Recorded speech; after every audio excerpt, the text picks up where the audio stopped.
Stay-Tuned Sports welcomes you to the following presentation of two possibly intoxicated idiots watching the National Football League.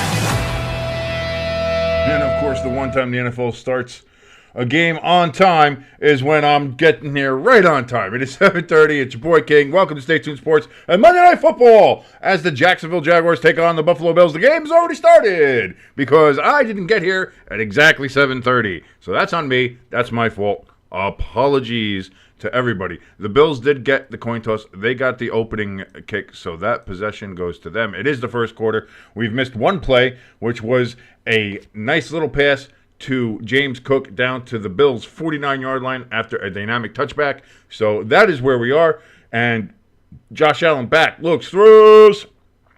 And that is incomplete there on 1st and 10 from the 49. So we're just kicking this right off. We're just hitting it full bore, full stream as we get on here. Hi, everybody. It is good to see you here. I know we had kind of hoped that Jimbo was going to be here with us as well, but as usual, life does get in the way. Life finds a way. So Jimbo, unfortunately, is not joining us this evening for this Monday night tilt between the Jaguars and the Bills, but you got me, and that's, something, I guess. I don't know. It depends on how you like it. Hand off to Cook here on 2nd and 10, and he's going to get about 2.5 yards on the carry, and that's going to bring up 3rd and long here for the Bills.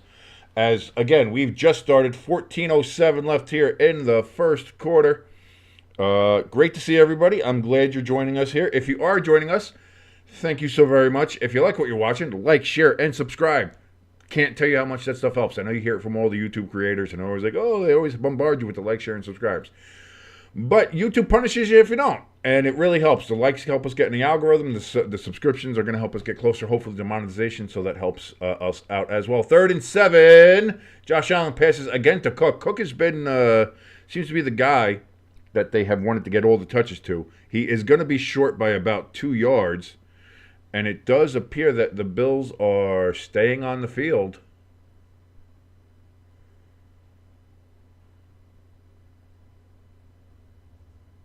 As again, showed about 3 yards. I thought it was 2, but the spot is 3.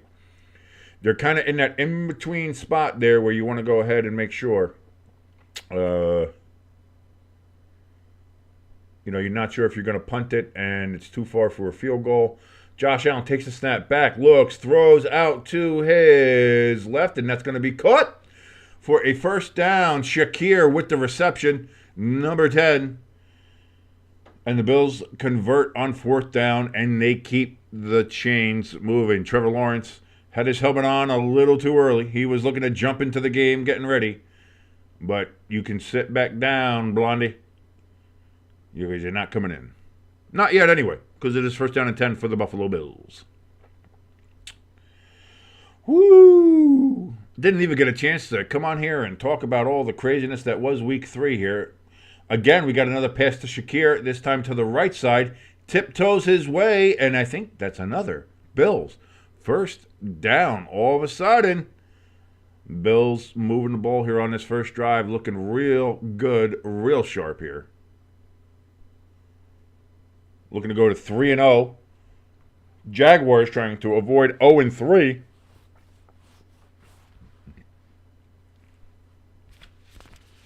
As we are now at the 12-minute mark. Bills deep into Jacksonville territory. They are actually at the 20 right now. Man in motion for the Bills. Under center is Allen. Play action towards Cook. He actually gets that off to their tight end, and we have a flag.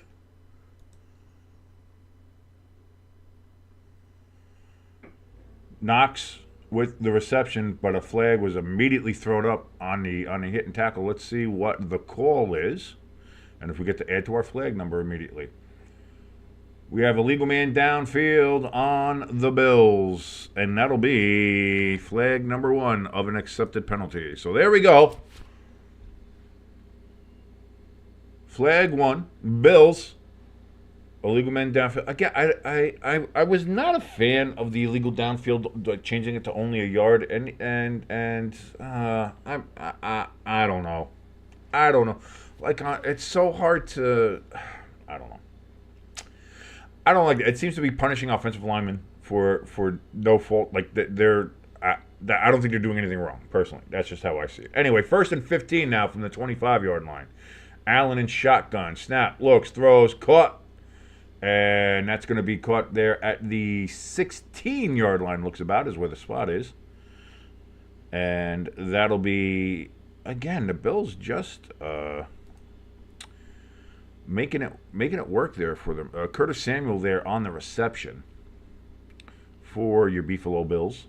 For your Orchard Park Bills, as they play, like I said, about 15 miles outside of Buffalo, so not really Buffalo. They want to make fun of the Jets and Giants playing in East Rutherford. Well, they play farther away from Buffalo than they do from New York City. So just want to point that out there. Anyway, they're on 2nd down. There's a rush by Cooks and didn't really get anywhere. And, we have an injury here for the Jaguars. Looks like Jarrian Jones is on the ground in some significant pain. Hopefully it was just a wind knocked out, but not quite sure. Couldn't really quite see.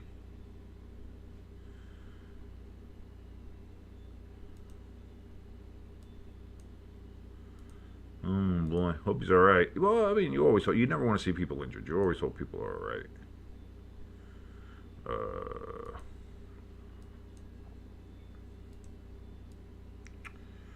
So, anyway, now that we're in a commercial break here, injury timeout as it were, man, what a week. Just when you thought week 2 was pretty crazy. Just when you thought week 2 was a little nuts. Here comes week 3 and just throws everything out there. First of all, the Giants won. And I know they played the Browns. But if you look at how that game started and how people were comparing the Giants and saying how bad the Giants were, that the Browns, as bad as they were, could beat the Giants and maybe should beat the Giants. And Daniel Jones sucks. And Giants' defense is invisible, which is something that I said. I said the Giants' defense has been absolutely terrible and invisible and has not shown up at all this year. And what do? Well, they fumble on the opening kickoff and allow the Browns to score a touchdown immediately. I think there was 20 seconds gone in the game. It was 7-0. So it's like, well, here we go. It's gonna be one of those. It's gonna be one of those. I'm so excited, so excited. But then, sure enough, Giants turned it around. We have the Eagles, who again had a pretty maligned and lamented at least run defense. They were able to go ahead and hold Alvin Kamara to limited effectiveness. Kept the Saints under 13 points. They only scored 12 points to the Saints, who had scored 44 or more in the first 2 games. And despite some of the decisions by their coach, they were able to overcome the mistakes of Nick Sirianni, and they were able to go ahead and win. Thanks in large part to Dallas Goedert. Is it Dallas Goedert? I think that was his first name. I don't know. I'm not an Eagles fan. But Goddard, he definitely was. To me, he was the MVP of that game. Without question, unequivocally. Let's see here. What happened on the injury? Looks like his shoulder, maybe? I don't know. He kind of hit Cook in the hip and then was down. But here we go. 3rd and 5 from the 15 here for the Bills as we come out of the injury timeout. Empty backfield. Josh Allen takes a snap. It's a design run. It's going to be a first down, and he is down to the 7-yard line, as that is where he kind of dives at. I was going to say it wasn't really a slide. He kind of dove for it. So, but the Bills now 1st and goal, looking to get a touchdown here on the opening drive against Jacksonville.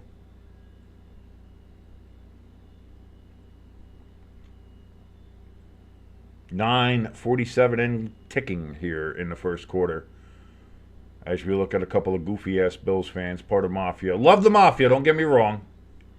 Hand off to Cook. He breaks it out to the left. He's turning the corner, and he reaches for the pylon. I don't know why I turned Italian there for a second. He reaches it for the pylon, but he reaches it for a touchdown because it's a touchdown to Bills. Hey, how you doing? I got my goal. That was mildly, ethnically offensive, I'm sure. And I apologize to all the Italians out there for that. You know, you didn't deserve that. You didn't deserve that from me. Most certainly did not deserve that from me. That's horrible. But it is a touchdown for the Bills as Cook goes ahead and destroys the pylon cam. 10 plays, 70 yards, 5 minutes and 26 seconds on that drive for the Bills. And for the extra point, the snap, hold, kick, up, and that looks like it got tipped. No good. The Jaguars fall on it. So that is no on the extra point. The extra point is not made. It is no good. And it is only 6 for the Bills. So we have a touchdown drive for the Bills on their first drive. But they miss the extra point, so only get 6. Good start, though, for the Bills. Good drive. Even with a penalty there, you had a 4th down conversion. You overcame a 5-yard penalty on the illegal man downfield. Good, solid, steady drive there.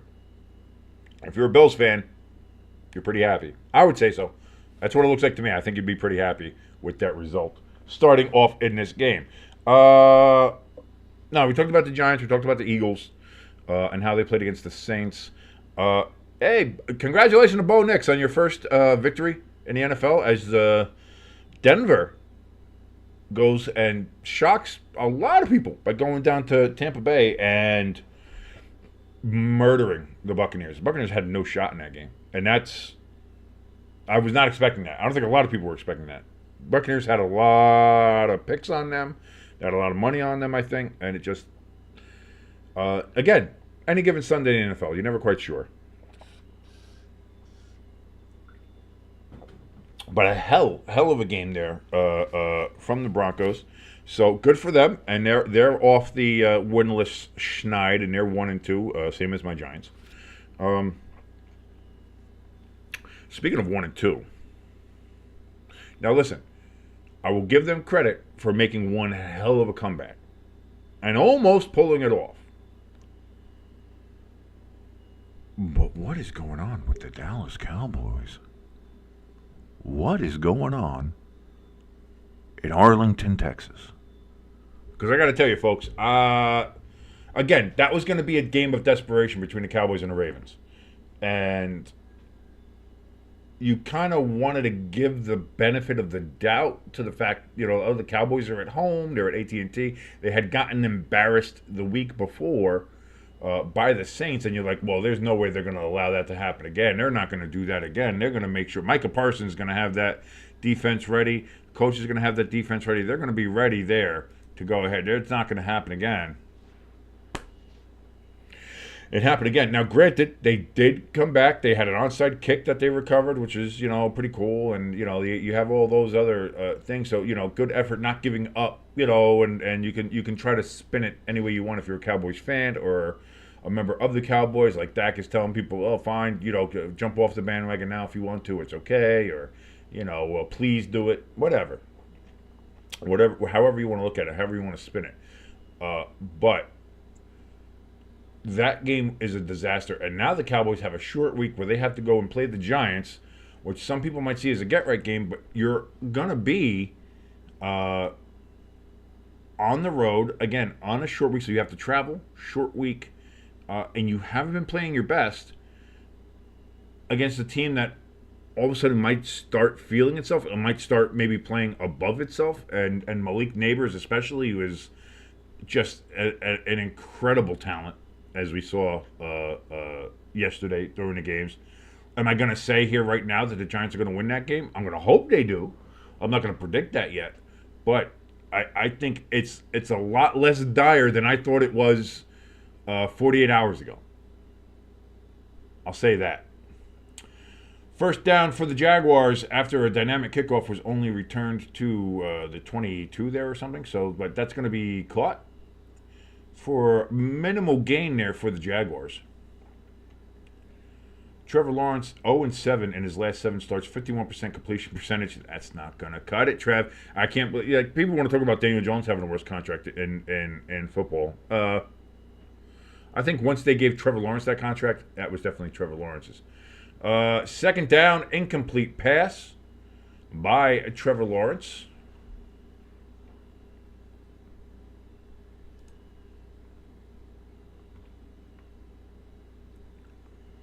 That was Brian Thomas was the intended receiver. And now we have 3rd and 9. And I made a mistake. I think I said 22. I think it was like the 26 or 27. So that's my fault on the initial return. So here we go.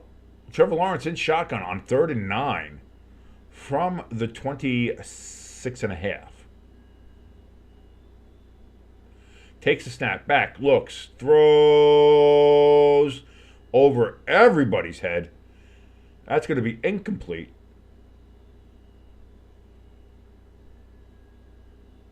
There's a flag, and I'm wondering if that's not going to be roughing the passer because I saw somebody come in a little low. No, holding on the Jaguars. Penalty is declined. That is not accepted, so it does not go in the number counter. The flag remains like before. Again, doing the Italian thing. And I'm Irish-German, so I don't know. But anyway, that's a quick 3 and out from Trevor Lawrence and the Jaguars. So if you're a Jags fan, this is not going the way that you had hoped to start the game.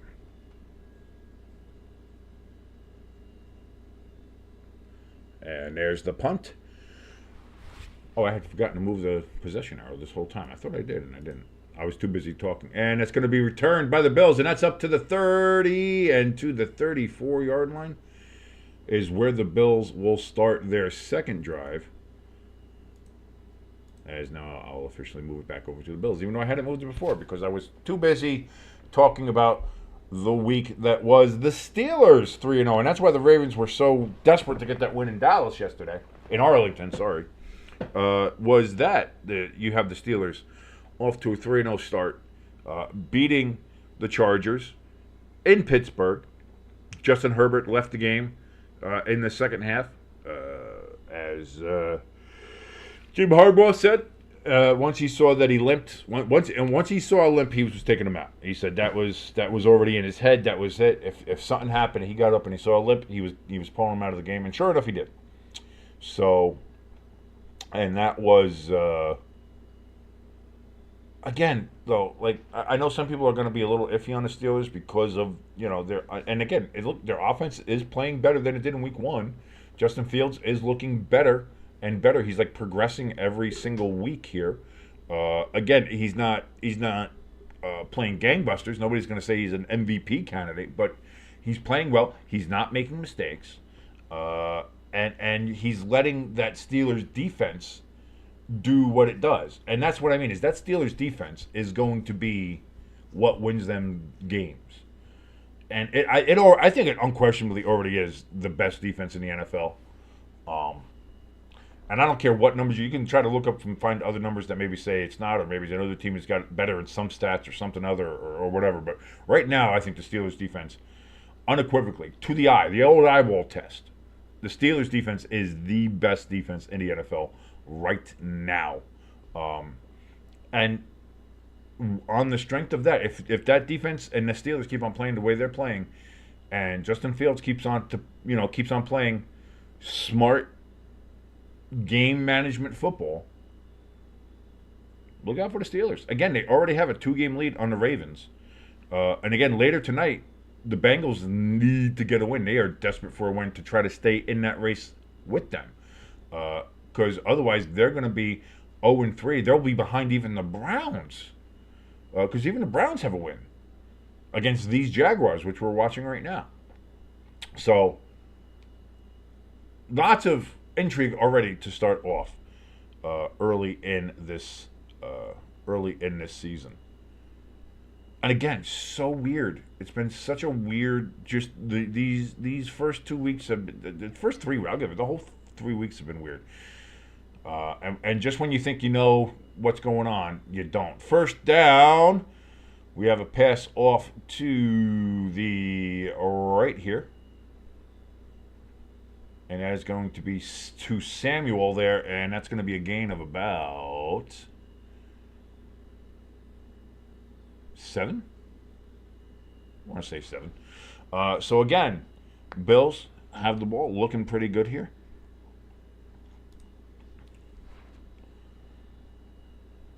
I said 7. It's actually 1st and 10. That just goes to show I got lost in my own thoughts again and didn't see exactly where they spotted it. So that's a 1st down. I'm stupid. Thank you for watching me, though, and my stupidity. If you like what you're watching, like, share, and subscribe. It helps us out a bunch. Join us in the chat. We're there. Play action from Josh Allen. Back, looks, throws, bounced off the hands. Incomplete. MVS was the intended receiver. And that was off his hands. Again, MVS kind of known for having a little bit of catching the ball problems. Had that in Kansas City last year, which is why he was picked up as a free agent, I believe, by the Bills, because Kansas City didn't want him.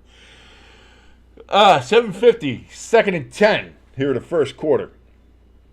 Allen in shotgun yet again. Man in motion, takes a snap, back, looks, throws. It's going to be caught that time by MVS. Just right at the 50, looks like. So you're going to have 3rd and manageable, 3rd and about 5.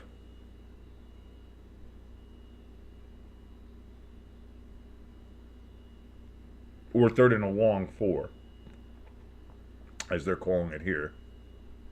Or full 4. Wow, they give him a whole full. I don't know about that spot, but that's just me. I got bad eyes anyway.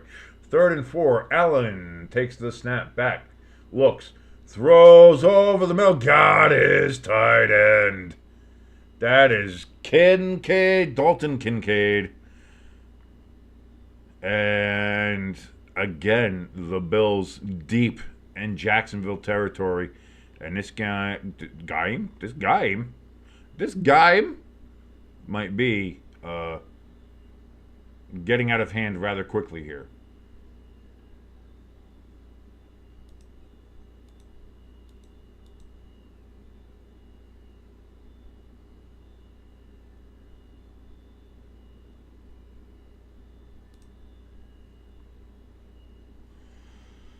And what's this? A timeout? Yes, it is, by the Bills. Bills take themselves a timeout. Here, 6:35 left in the first quarter. Bills with a 6-0 lead, scored a touchdown, missed an extra point. But they are threatening again here on this drive.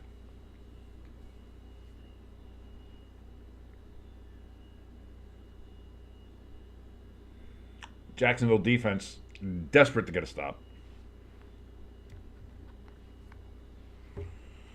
Josh Allen, 4 of 6 already in this quarter with 40 yards. I'm sorry, no, that was last week. He's already over 100 yards this week. And just a quarter, and just... Oof.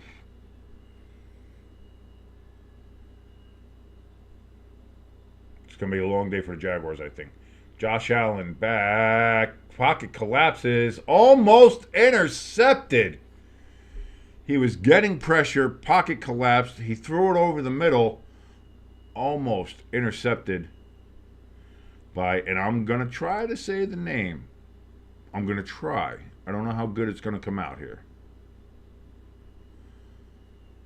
Is it Oluwakan? No, so it's not as hard as I thought it was. Oluwakan. Oluwakan. If I say it enough, it's going to sound really weird, and I'm going to really screw it up. So I'll just go with Oluwakan. I'm just going to go with Oluwakan. Quick snap throw. And on 2nd and 10, it's going to be out. Going to get a gain of about 4, 5 on that. Quick little snap, two-step drop, quick release. Excuse me. Very tired all of a sudden. I don't know. I've been very tired lately. I don't know. I've been starting to work out. I've been, starting to walk. I'm trying to walk a lot. I've been doing like a mile and a half walks just to start trying to get blood flowing back. So I don't know. Maybe that's doing it, or maybe I'm just not sleeping enough at night because I'm not. Anyway, 3rd and 5. Josh Allen takes the snap, looks, throws to his right. Is he there, or did he step out? Depends on the spot of the official. It looks like it's going to be just short. As Johnson came out of the backfield, almost got that first down, but from the spot, where was the ball when it happened? I don't know, but it's 4th down. Josh Allen does a QB sneak. You're not going to stop that big son bitch. And that's going to be a 1st down, and that's going to be a 1st and goal here for the Buffalo Bills.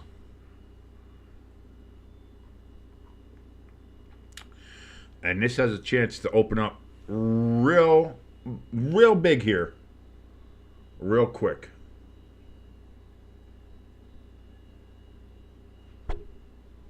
And I punch my mic again, as I always do here. 5:05 left here in the first quarter. 1st and goal. Josh Allen in shotgun. We got a man in motion. Snap.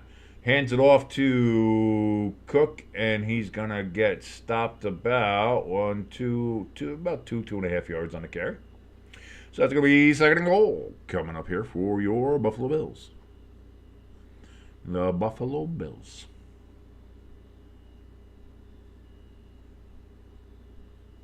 I remember people really questioned Sean McDermott when he got that job up in Buffalo, and especially the first couple of years. And then especially after his,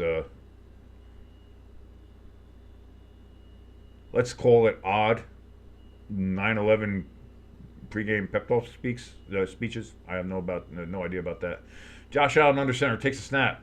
He's got all day to throw. Starting to get hurried out. Flushed out of the pocket. Looks. Throws. There's a flag. Couldn't quite see what was happening in the end zone because there's a camera in the goddamn way. But there is a flag.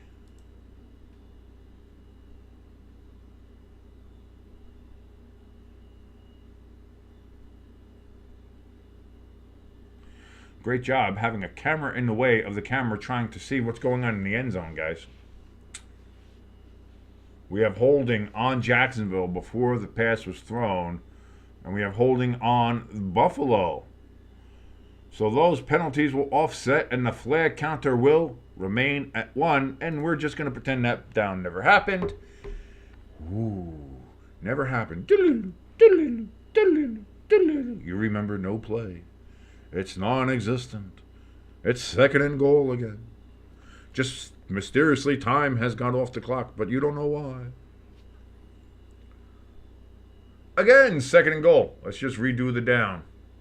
Allen hands it off. And that one goes nowhere. In fact, might be a loss of a yard there. That was Curtis Samuel out of the backfield on that one, trying to do like a little, I don't know if that was going to be like an end around or what. I don't know why you'd have a receiver try to go through the middle of the line, but that did not work. So you have 3rd and goal. Again, the Bills' 10-play drive here, 59 yards, 5 minutes of total time elapsed. They are really just, they are controlling time of possession in this game so far. Allen back here on 3rd and goal. Cannot find anybody open, but he's got all day to throw. Finally does. Guts! Is that Knox or Kincaid in the back of the end zone? That's going to be Kincaid in the back of the end zone. And that's another Buffalo Bills touchdown. Now, will they go for 2 to try to make up the points they lost, or are they just going to go and make it 13?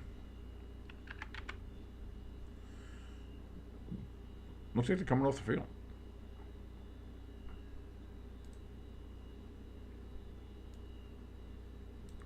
So this is just going to be to make it 13-0.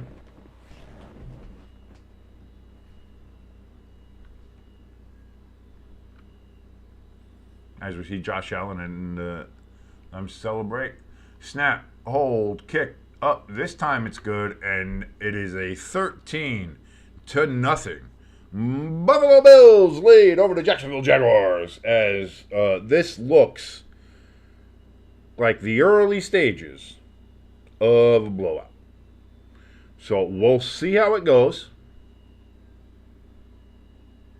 And if it continues to go this way, we'll see we'll see what we're doing. Might make an executive decision halfway through this and see how it's going, and if it's that bad, I might switch over to. It depends on what the Cincinnati game's doing. Again, early talk. It's a lot of early talk. I don't know what we're gonna do yet.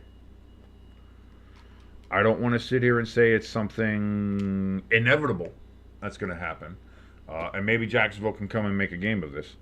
So I'm not sure. I don't want to end the stream early, and I don't really want to kind of flip things around. But if it's going to be boring, if we're going to have a boring stream because it's a boring game, I don't want to do that to you guys. I don't want to do that. Had to take my diabetic medication because I'm diabetic. You see, I got too much. I'm too sweet, baby. I'm too sweet. Woo.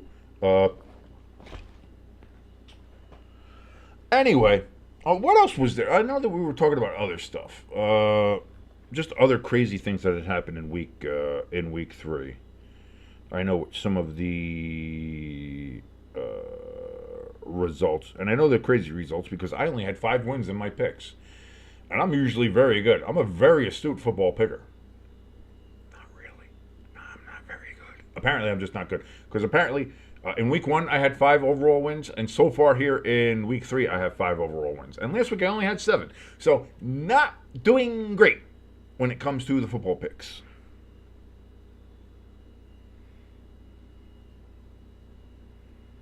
So this is why when me and Jimbo do the Forecast Friday, a lot of times I will say, if you want to make, actually, if you want to like use our picks for anything, you usually just, if you pick the opposite, you're probably going to do well. If you pick the opposite, you'll do well.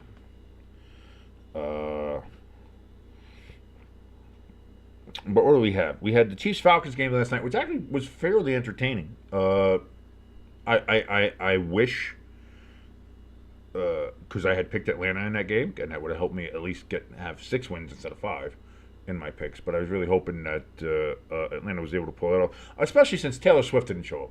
Like, what's the point? We got a primetime game. It's Sunday night. It's Atlanta, the big ATL. And Taylor Swift's not going to show up there to grace us with whatever thigh-high leather boot that she was supposed to give us. Like, that's nonsense.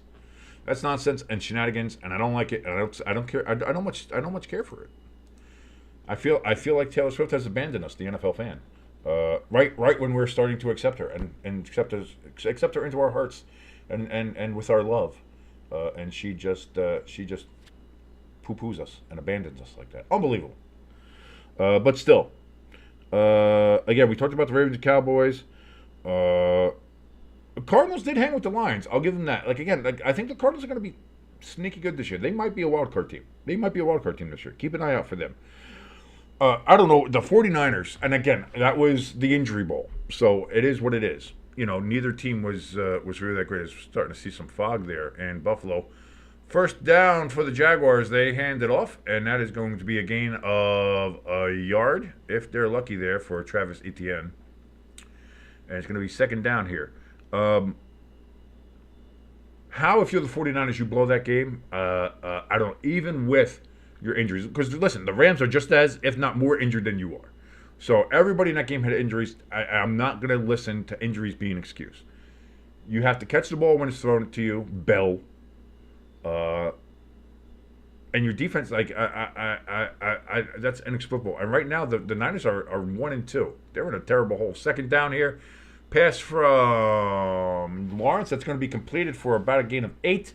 That's his first completion of the game. And it's a third down and very short. 3rd down and 1 coming up here for the Jaguars. 2:30 left here in the first quarter. But yeah, so the Niners are in an early hole. Plus, they still got a bunch of injuries. Not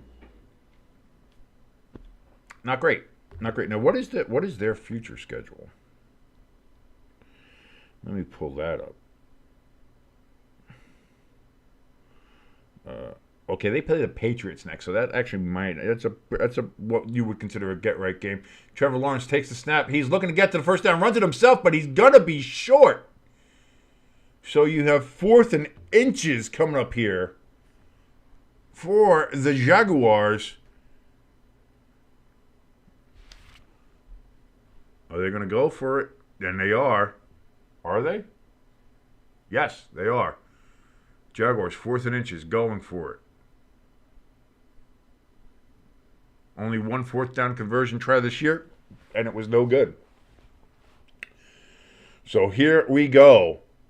On the 39.5-yard line, needing to get to the 40, Trevor Lawrence, under center, takes the snap, hands off to Travis Etienne, and he does get the first down. So the Jaguars convert, get a first down, and they keep their drive alive. And don't give the Bills the ball back with good field position. So far in this game, the Bills have had 9 first downs, and the Jaguars have only had 1, which is a problem. That's a problem. But listen, they broke the seal, so maybe this helps them. Maybe you get a couple more plays under your belt. You start feeling better. We'll see how the Jaguars do. Trevor Lawrence, play action, back, throws, knocked away. It looks like that was knocked away right at the end. Would have been a diving catch there for Thomas, but I want to say it was knocked away. Let's see on the replay here. Did he get a hand on it? Yes, he did. That's a good defensive play. So 2nd and 10 here for the Bills.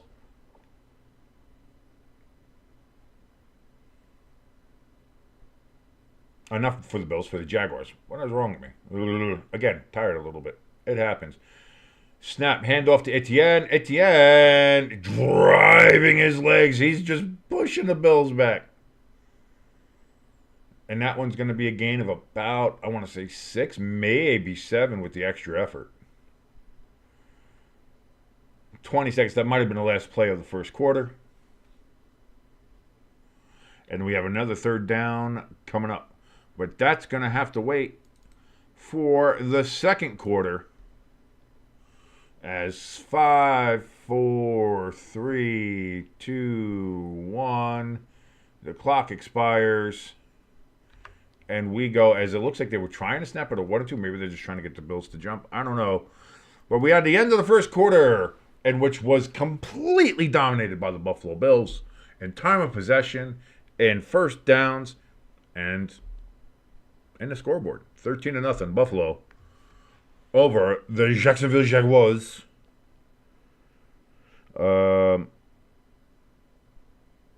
Yes, but looking over the Niners schedule here, as we were talking about previously before the Jaguars drive started, they have the Patriots coming up. So that is what you would consider or hope would be a get-right game for you. Although the way they're playing, I don't know. We'll see what happens in that game. Then they play the Cardinals. That's definitely not an easy game, and one the Cardinals, the way they're playing, can definitely win. Then they play the Seahawks, who lead the division, are 3-0. Granted, maybe not the best competition, and the Seahawks have a lot of questions of their own to handle. But they got to travel to Seattle for that one. Then they play the Chiefs, Cowboys, Buccaneers, which if they can kind of get over what happened to them and what the Broncos did to them, and maybe regain a little bit of magic, that's not an easy get. Like Packers, Bills, Bears, and they play the Rams again. Like we're in December now. I know I'm just looking at all stuff, but they have to get healthier. They have to get better. Like I don't know, but the Patriot game might be coming right at the right time for the 49ers. But that game and allowing that game to get away from you, and especially against a division opponent, is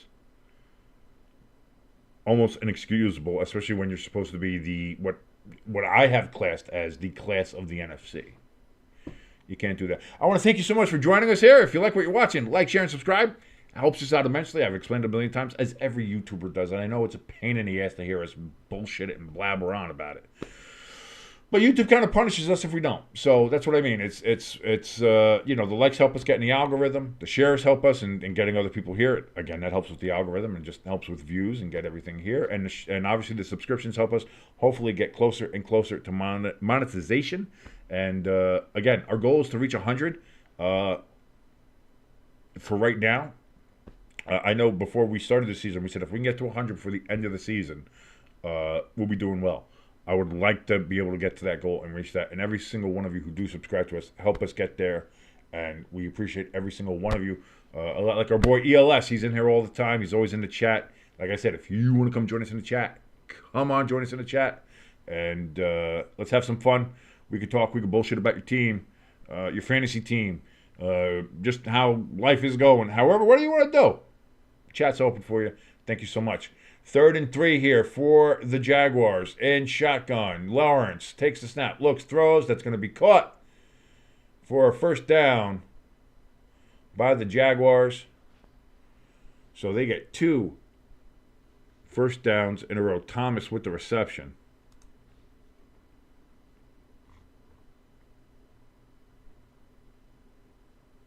Brian. Fuck Brian.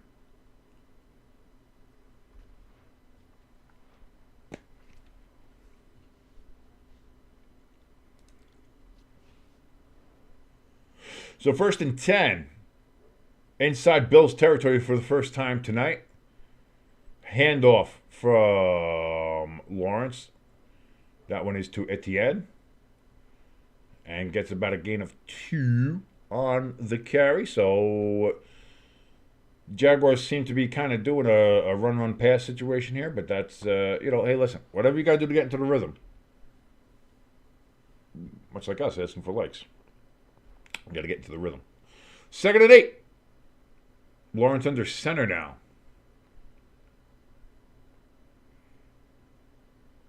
Man in motion here for the Jaguars. That would be Thomas in motion. Play action. Throws. It is to Thomas. That's going to be an... Ooh, wow. He got really jacked up there, too. He's going to be about 1.5 yards short of the first down. 3rd down again.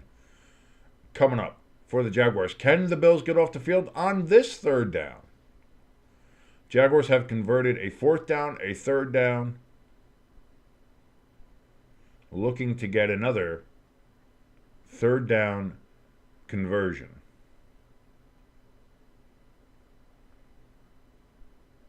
Again, they missed on their first 3rd down conversion of the night. They hit on the one they just had before. And they missed on the other one that they had earlier that they had to then convert on a 4th down. Shotgun, Lawrence takes the snap, back, looks, throws... Sideline catch, and that one is good. Kirk with the reception, and that's another Jaguars 3rd down. The Bills now unable to get off the field on 3rd down. Let's see. Catch 1, drags 2, has possession. That's clear. Maintains it through the process of the catch. No doubt about that one. And the Jaguars just keep matriculating the ball down the field. Trevor's 4 for 5 on this drive for 34 yards. From the Bills' 24-yard line. That's going to be a handoff. And we have a flag down. Bigsby with the carry. But let's see if it stands. And let's see if we get a... What do we got here, Mr. Official? We have encroachment on the Bills. Repeat 1st down. That is an accepted flag. So the number bumps up to 2.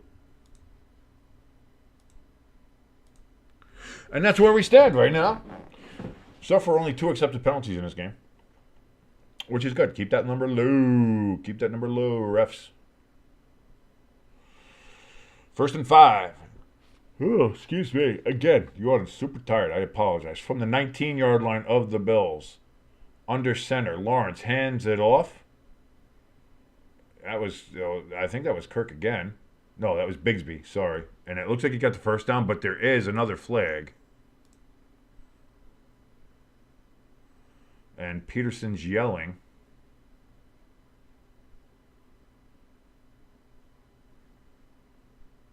We have a illegal formation, illegal procedure, something. Yeah, illegal formation on the Jaguars.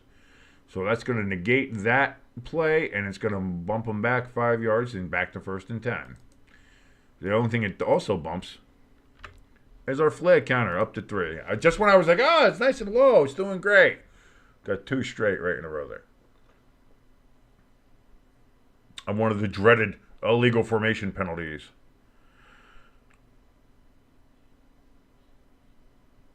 snap. Lawrence, pocket collapsing. He's rushing around. He's trying to find a way.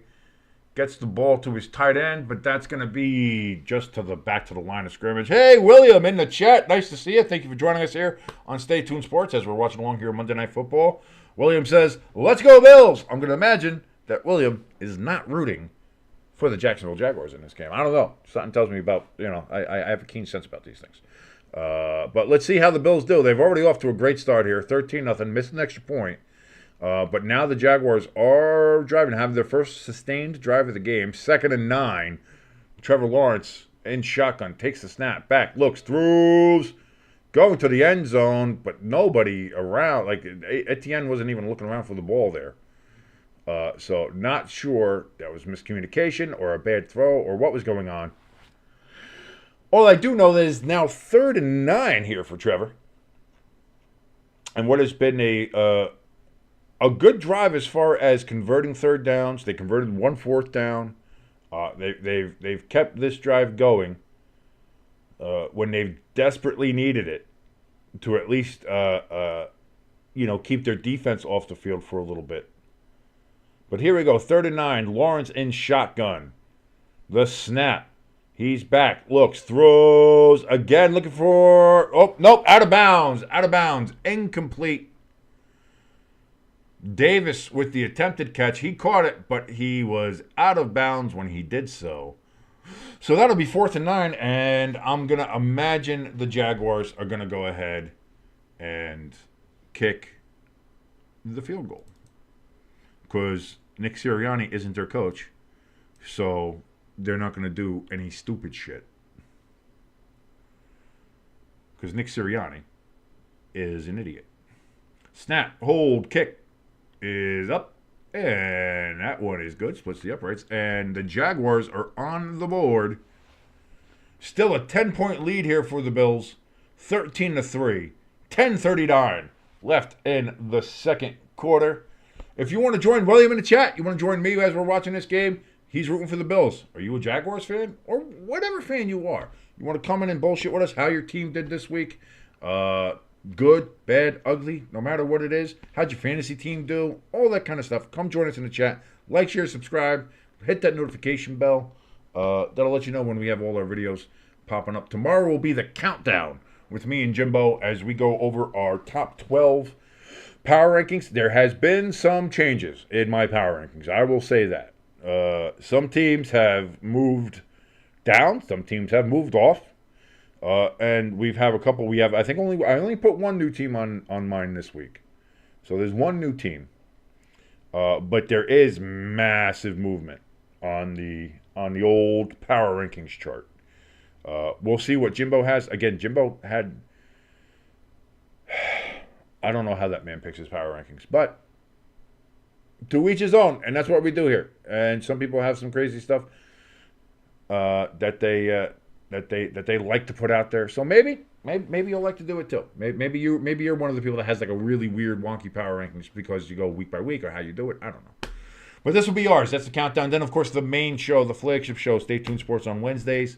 Thursday we'll be doing the Giants and Cowboys game.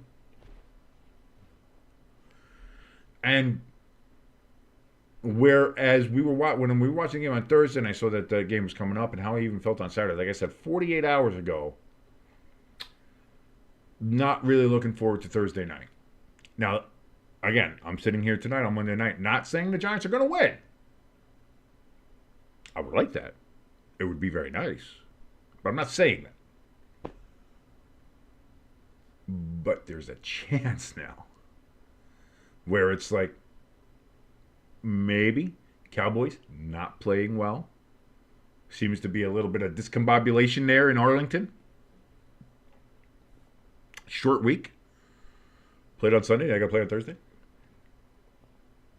And you got to travel. You got to travel all the way up to Jersey here. You got to go all the way up to East Rutherford, baby.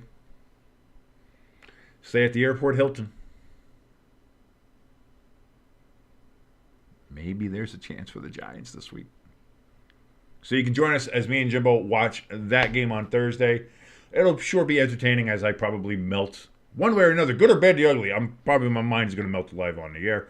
And we have a dynamic kickoff return.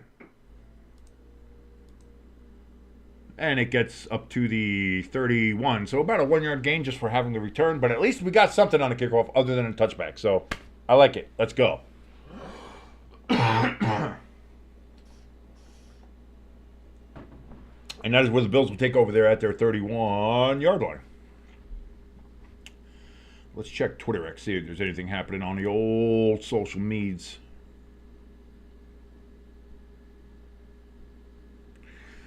The Bengals are already up with a 41-yard touchdown from Joe Burrow to Jamar Chase. So there you go. Josh Allen takes the snap, back, looks, rolls to his right. That's going to be caught by Knox, the tight end, as he gets a gain of 7, and it's going to be 2nd and 3.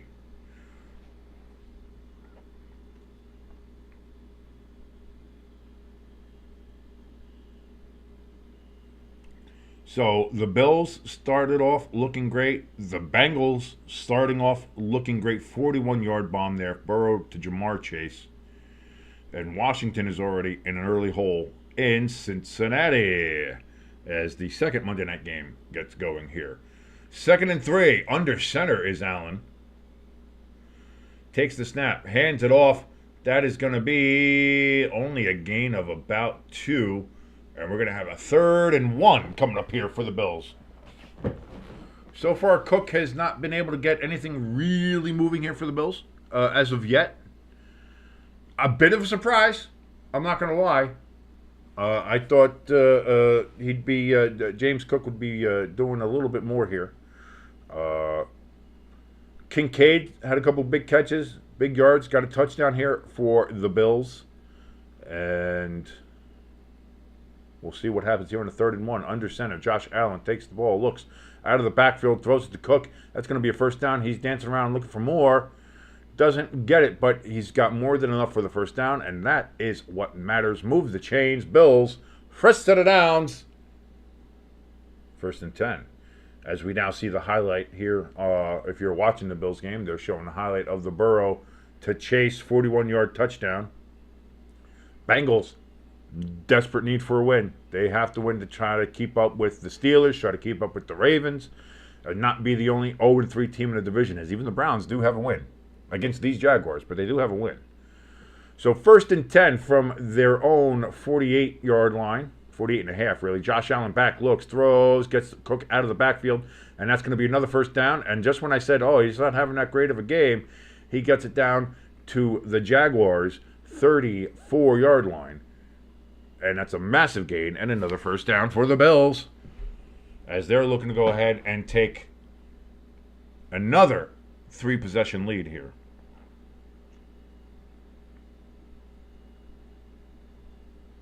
Scored the first 13 points of the game, and again, they missed an extra point on their first touchdown.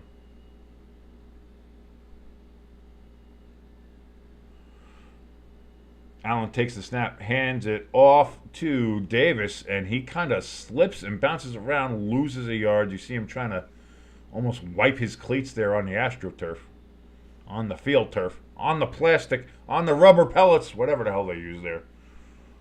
Although I think, what they say, Indianapolis uses coconut husks or corn husks as their base instead of the rubber pellets.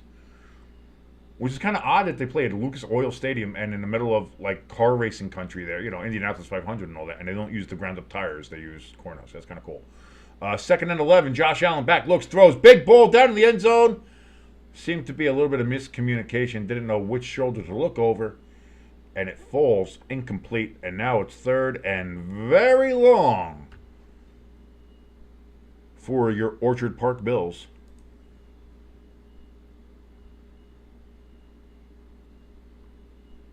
Was that Mac Hollins there, I believe, was the intended receiver. But intentions don't mean anything. So empty. Is it empty backfield? It doesn't look like it. Ty Johnson was in motion. Josh Allen looks like a designed run. He runs it all the way up the middle, and he's going to get a first down. Or will he? It depends on where the ref spot where he slides. I worry about that sometimes. Sometimes the refs get a little wonky. That whole middle opened right up for him. He was able to just do that.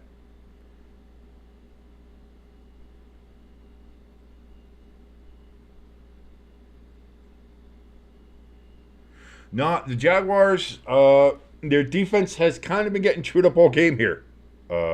So, I don't know, Mimi. I don't know what to say about that one. It's just not that great. First down, snap. Allen throws, caught, touchdown for the Buffalo Bills. As they go ahead and are just, this is going to become that kind of game now. Keon Coleman with the touchdown.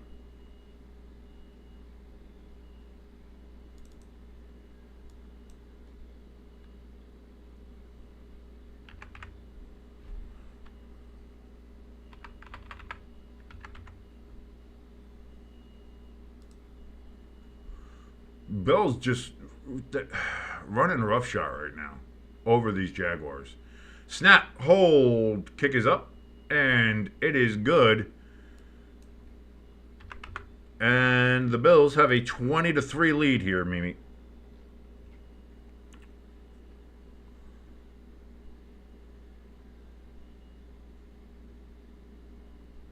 And Josh Allen looking like here's the thing, and I'll say this, and I'll be the first to admit it. I will admit it myself. I did not think Josh Allen would. Again, the Bills lost a lot this offseason, not just stuff on Diggs, but they lost a lot on their defense. They lost some of their offensive weapons, and their offensive line was, considered to be iffy, and all those things considered. I was like, oh, this is going to be an off year for the Bills. Maybe this is their window is closed. Maybe you start really questioning it, and I'm like, I was fairly certain the Bills' window had closed in the preseason run-up to this season. I think it's fairly accurate to say that I was wrong. And I know it's still early days. It's only week 3. But looking back at it, like their first game against the Cardinals, when you see them struggling with the Cardinals, and you're like, oh, maybe they really are that bad. They're struggling against the Cardinals because nobody thought the Cardinals were going to be any good. But the Cardinals actually are looking like to be an actual pretty decent team. Kyler Murray seems to be having a resurgence. Marvin Harrison Jr. is the guy. He definitely was worth his pick where he was picked. Even their defense is looking good there in Arizona. So now all of a sudden that comeback win in week 1 against Arizona actually looks that much better. Now granted, they beat the Dolphins last week, and the Dolphins right now without Tua look like ass. Literally, there was a bare ass on the field last week. Yesterday. Was it Braxton Berrios' ass that the whole world got to see? Fantastic. Wonderful. Thanks for that. That's just what we needed, a pasty white flabby ass on our Sunday television screens. Yeah,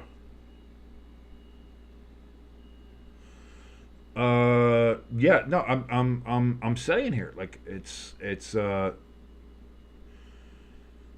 I think the questions needs to be asked now. Was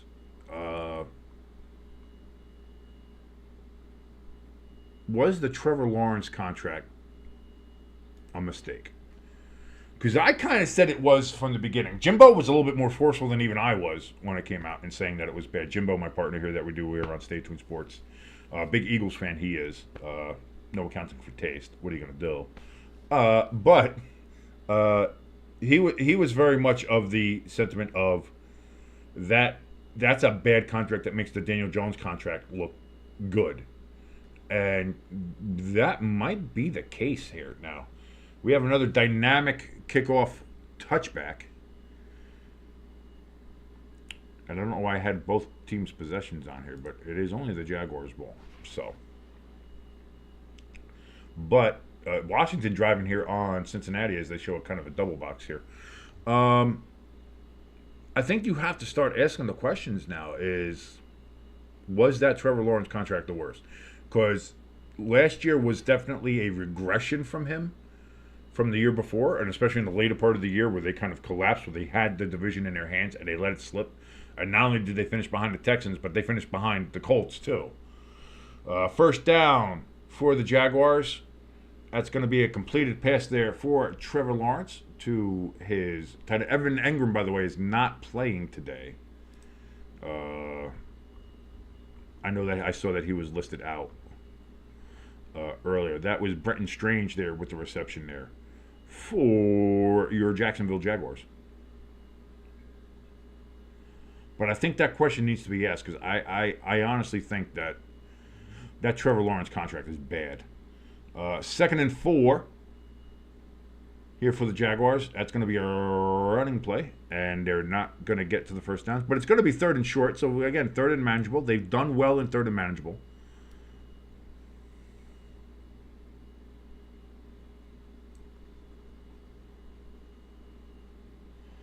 I wish ESPN wouldn't do the double box here because I'm trying to just see the Bills game here. And now you're making it smaller for me on my computer screen where I can't see it. But we got 3rd and 1 here for the Jaguars. And shotgun is Trevor Lawrence. Takes the snap. He's going to throw on 3rd and 1. Pocket collapses. He's being chased by the entire Bills offense. He then throws it out of bounds. Incomplete. Not sure what the thinking was on that, but it is 4th and 1. They're deep in their own end, and Trevor Lawrence is telling his guys to get out on the field. Is he trying to overrule his coach? You're deep in your own end. And Washington scored a touchdown? It looks like they did. So a quick answer from the Washington football team of Redskin Commanders as they're trying to get tied up there with the Bengals, and they do get the extra point, and they are currently tied now with the Bengals. 7-7 there in Cincinnati between the Bengals and the football team of Redskin Commanders. 4th and 1, they're going for it from their own 39-yard line. Lawrence under center, takes the snap, QB sneak. I think he got it. Barely by the nose of the football, but that is going to be a first down for the Jaguars. And they keep possession, and they keep the drive alive.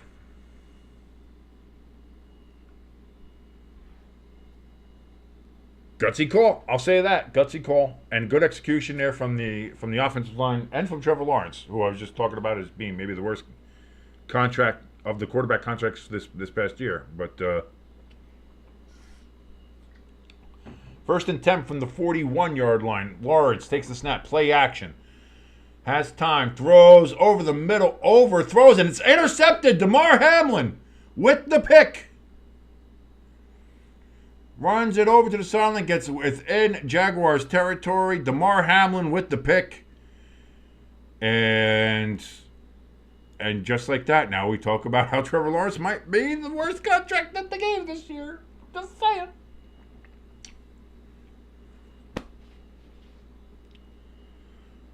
That's a big one. That's a big one for everyone in Buffalo. Big moment for everybody there. Clearly, Damar Hamlin, we don't need to really say anything more than that. That's his very first career interception for Damar Hamlin, who so far this year has played excellent football. I know a lot of people said when he was named the starter to start the season, people were like, oh, they're naming Damar Hamlin starter shows how bad their defense is off right now. But he has absolutely shown up this year, has performed incredibly well. And there's just another one. First career interception for Damar Hamlin. And the Bills are set up now again in Jaguars territory and can do something big here. Brandon Perna, I love Perna, over on Twitter, on the Twitter X says, someone call PETA because the Bills are killing the Jaguars. That's the old, that's a little old Shannon Sharp. Someone call the president because we are killing Patriots. But you can't throw that pick. And that's not the first bad throw that Lawrence has had. And you can't. He had time. He had protection. The pocket was clean. That pocket was crystal clear. He wasn't rushed. There wasn't any pressure. He just threw an atrocious ball. You can't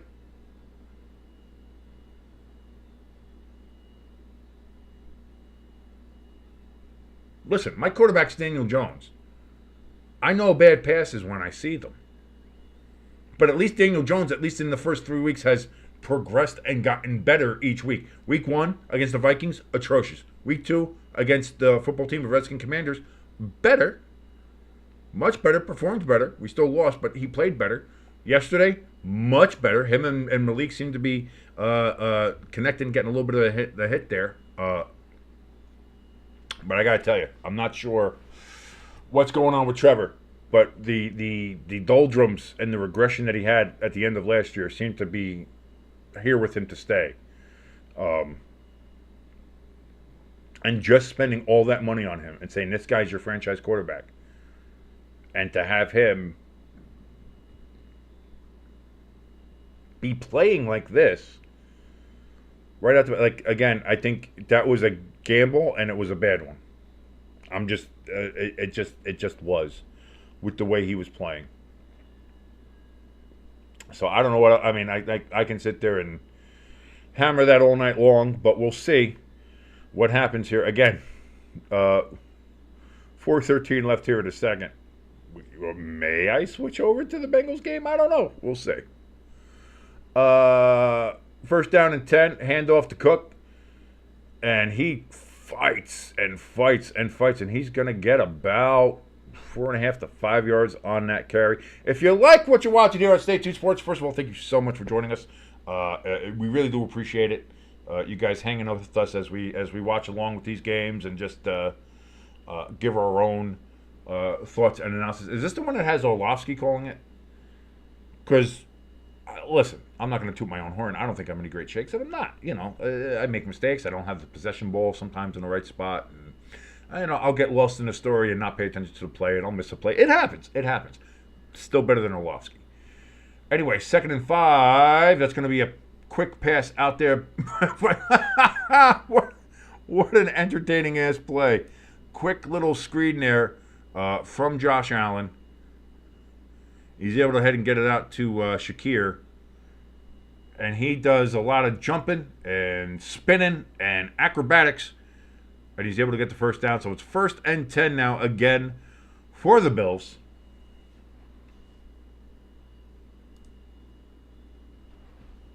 But yes, thank you for joining us, everybody. Like I said, it's fun to watch along with these, and it's even better when you're with us here in the chat. If you want to join us in the chat, come on in. If you like what you like and watching, like, share, and subscribe.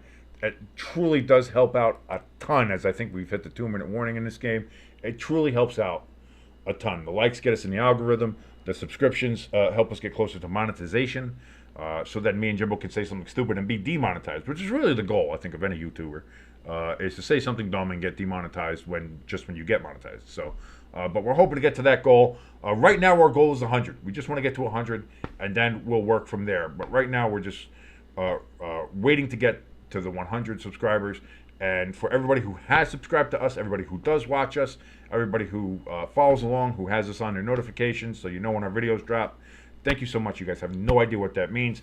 If you want to help us out, we have a link to our Buy Me a Coffee, which is our little donation station. We have that down in the description. Also, our merch store, which more merch is coming in there all the time. If you have something you want to see in a merch store, go ahead and let us know in the chat or in our Discord, which there's also a link for down there as well. It's kind of quiet right now.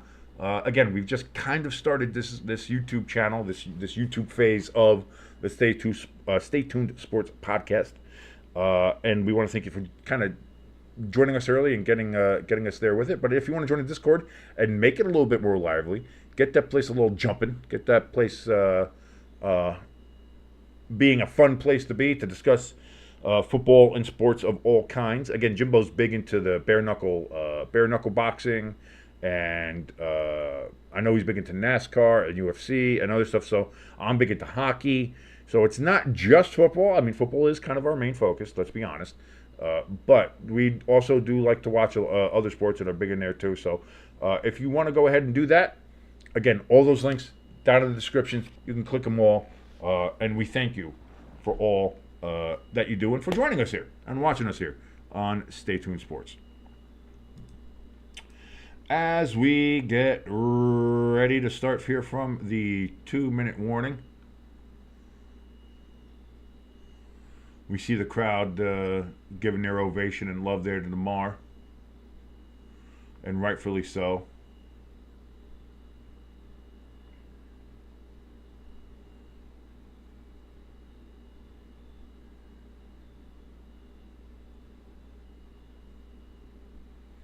People are trying to say they're already adding the Jaguars to the Bill Belichick coach watching list. Oh, it wasn't 2-minute warning. It was just a time. Man, this is what I get for not paying attention. Was there an injury? What was going on? I don't know. Anyway, 3:02, 3:01, 3 minutes left here in the Bills game. Snap. Josh Allen looks, throws, big ball, oh, right through the hands of Cook on 1st and 10. That was going to go for it all, and he had him. He had him, but he missed him. Well, I didn't miss him. He had him. It was just dropped. Cook dropped it. Cook absolutely dropped that. Oh, you got to catch that. Oh, you got to catch that, Cook. Although, one of our commenters, one of our subscribers who comes in here all the time, ELS, I know his fantasy team that he's facing has Cooks tonight. So he's probably happy he didn't catch that. But here we go, 2nd and 10 from the 28.5-yard line. Josh Allen back, takes the snap, looks, throws out to his right, and that's going to get about a yard of a gain. So not much on that one.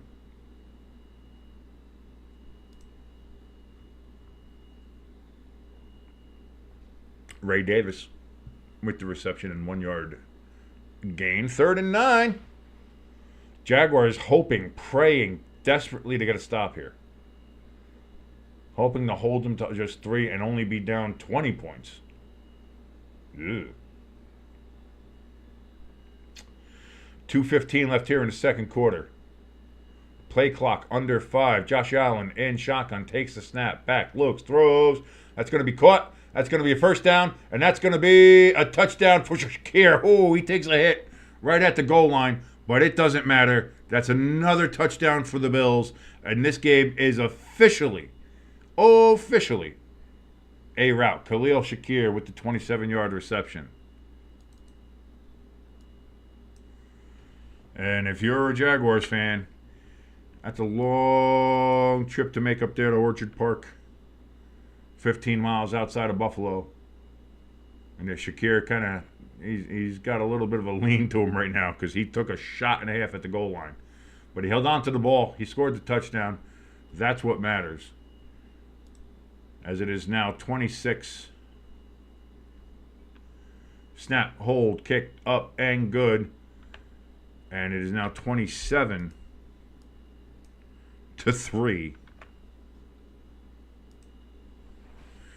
And the Bills are making this game boring. So, I don't know what we're going to do at halftime here. Maybe we switch over. I don't know. I'll have to do some quick little graphic work. But I could do it. I could do it quick. Especially during halftime. And we'll see what we do. Maybe we'll come back there with the Bengals game, which might be doing a little bit better. Because this is going to be hard to watch. 2:04 left here in the second quarter.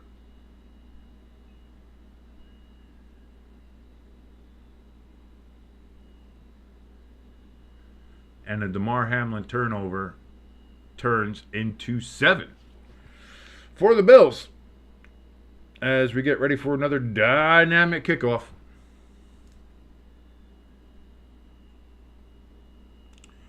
Kick is up, and it is a dynamic touchback.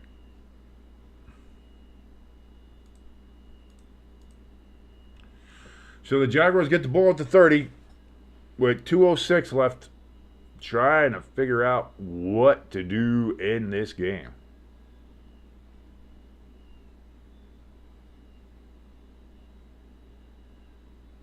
Because I'm not sure what they can, because it's just nothing is working.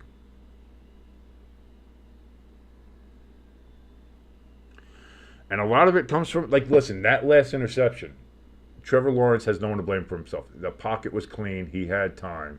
He just threw a bad pass. Again, throws a high pass. It's caught. But he's throwing these high-ass passes.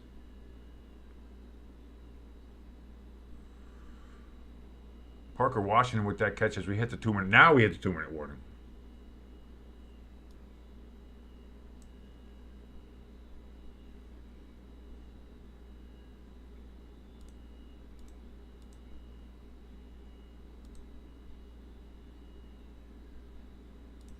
And that's the other thing too. Like, yes, the Bills are laying it on thick.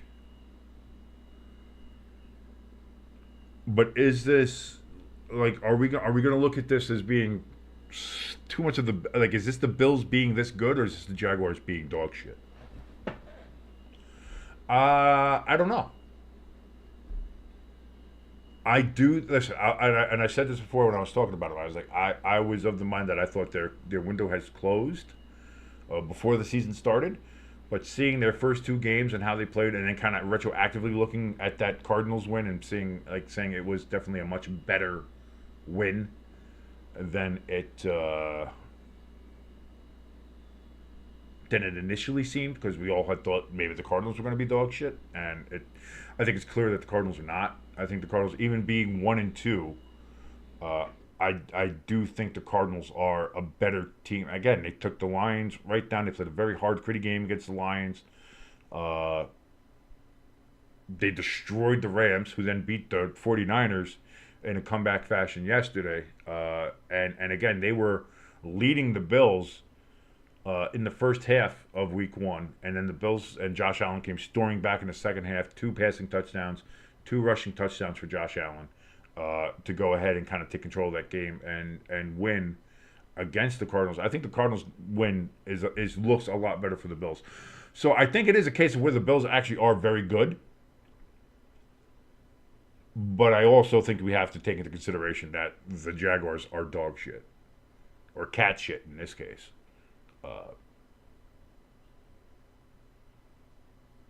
Like 3-week-old cat shit that's just been in the litter box and nobody wants to clean it. Like they're not great.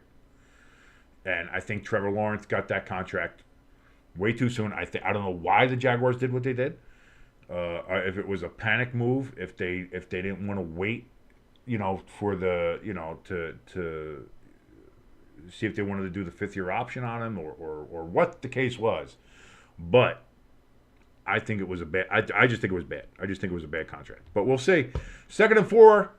Trevor Lawrence, shotgun, takes a snap, back, looks, throws. That's going to be caught in a first down. Brian Thomas with the reception. 146, 145. Clock is ticking. Jaguars in hurry up, 2-minute offense mode. Trevor Lawrence in shotgun, takes a snap. Back, looks, throws. Incomplete pass. Etienne was the intended receiver, but like all things with the best of intentions, didn't turn out too well. 1:35 left here in the first half. Trevor Lawrence trying to get something here at the end of the half, something they can hold on to going into the third quarter and the second half, and maybe try to build off that. Let's see what they can do.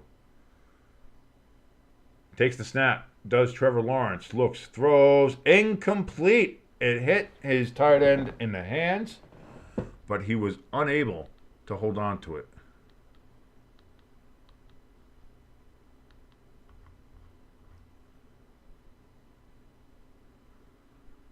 That was a strange drop.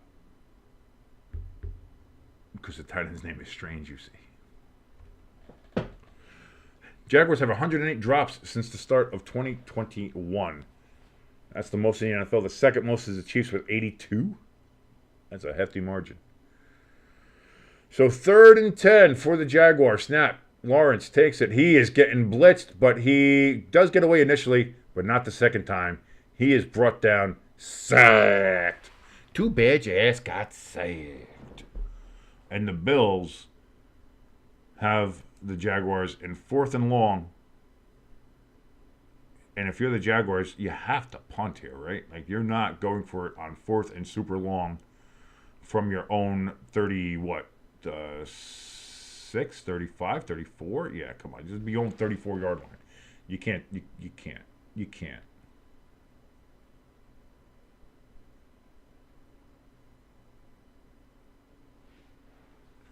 So that's going to be a punt, and the Bills still have a timeout. I must have missed that. That's my fault. Like I said, I'm not a professional, but still better than Dan Orlovsky. So the Bills still have a timeout, minute 25, and they should get the ball back, depending on how good this punt is. They might get it back in reasonable field position. And you know they're going to go for a kill shot here. High snap on the punt attempt. He does get the punt away, and it is a good punt. Picked up on the hop by the Bills, and it's going to be a big return. Oh, and he gets it down to the 38-yard line and trips on the old turf monster.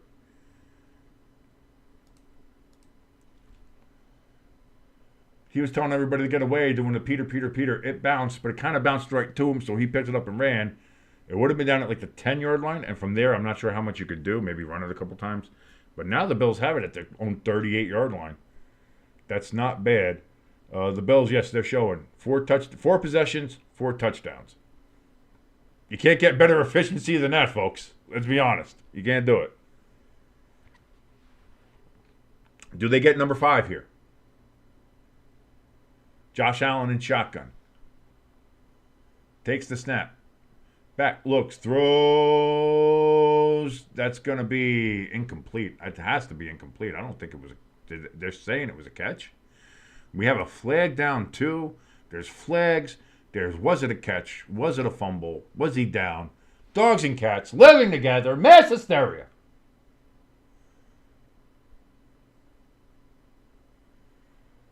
They're trying to figure out what the spot is. Now let's figure out what the foul is.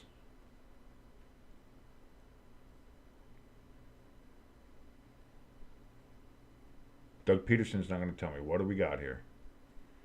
Tell me, Mr. Official. Tell me, Mr. Official. I need to know, Mr. Official. We have encroachment on the Jaguars. Repeat first down. That's an accepted penalty. That gets added to the list. You just made the list. And that goes to number 4. So 1st and 5 for the Bills from their 41-yard line. Josh Allen with 1:04 left here in the first half. Takes the snap, back, looks, throws.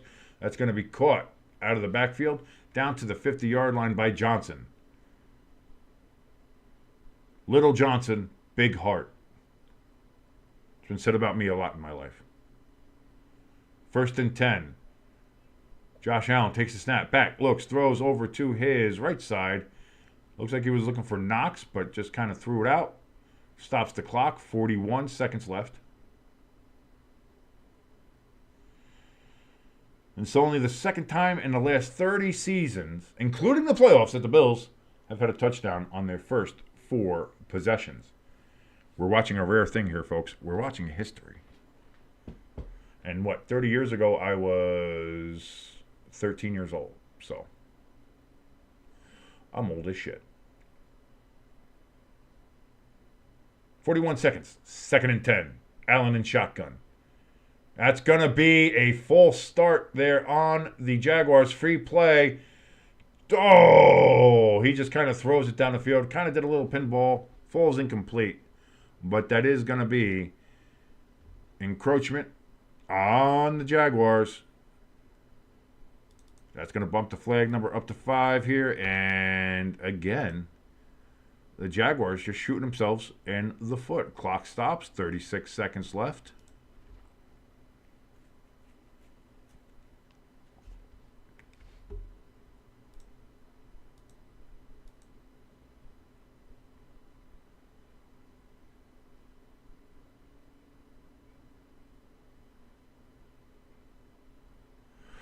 Allen takes a snap, back, looks, throws. That's going to be caught. That's Shakir again. And again, he takes another big hit. And again, we got a flag. This one's going to be on Thomas. It's going to be helmet to helmet or hitting a defensive receiver. I don't know.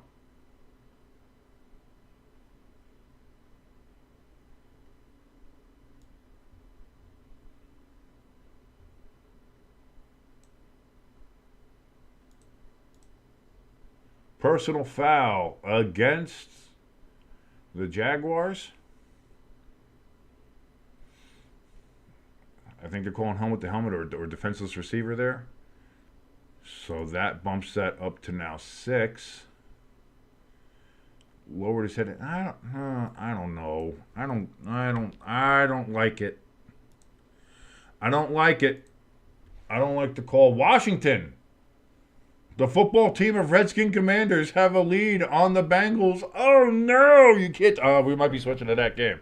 We might be switching to that game.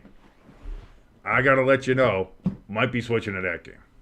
Breaking news! Breaking news! Might be switching to that game. Sorry, Steve. 30 seconds. Allen takes the snap, throws, completes it here to Kincaid. He kind of jumps up but stays in bounds. Bills look like they're going to take their final timeout. And they do. So the Bills take their final timeout.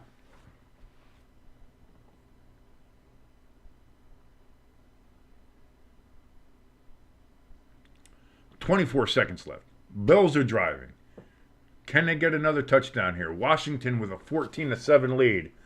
Now on Cincinnati. Cincinnati had that fast start with the Burrow to Jamar Chase 41-yard touchdown pass.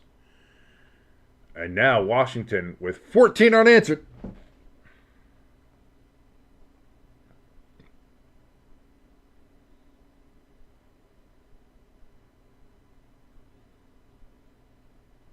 .24 seconds left.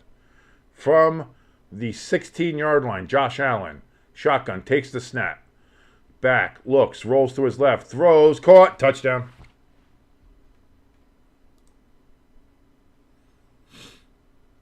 And I think we're going to be changing the game.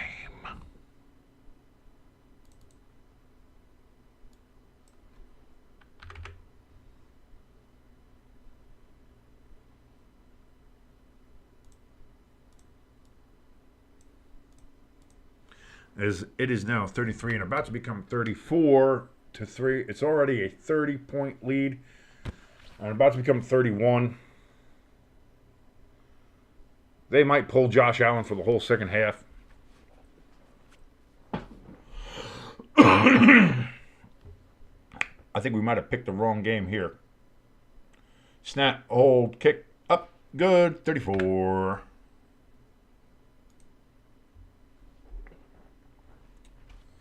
So we're going to start looking at getting this changed over because this is bad.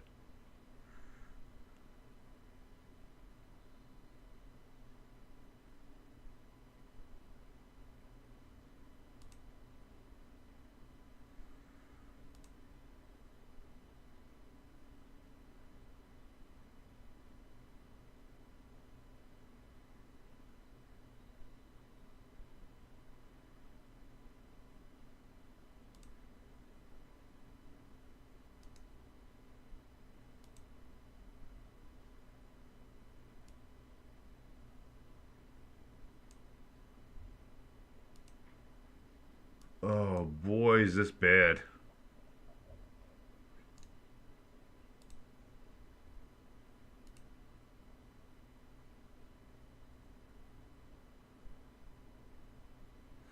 Here's the dynamic kickoff with 19 seconds left. And that will be a touchback. Jaguars have it. Again, 19 seconds left. I'm not sure.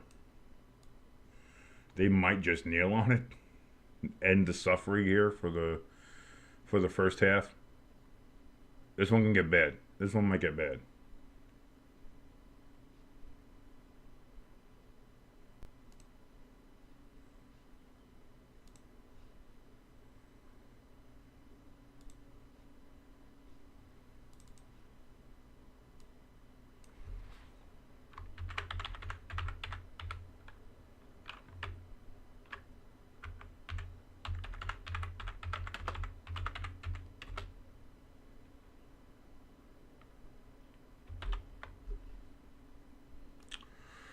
So here comes the Jaguars from their 30-yard line.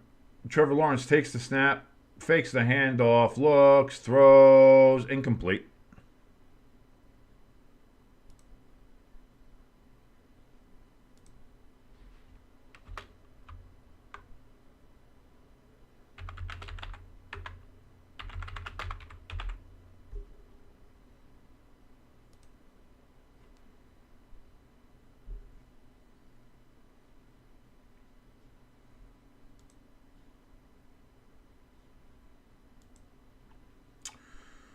Second and 10. We're just hanging out here.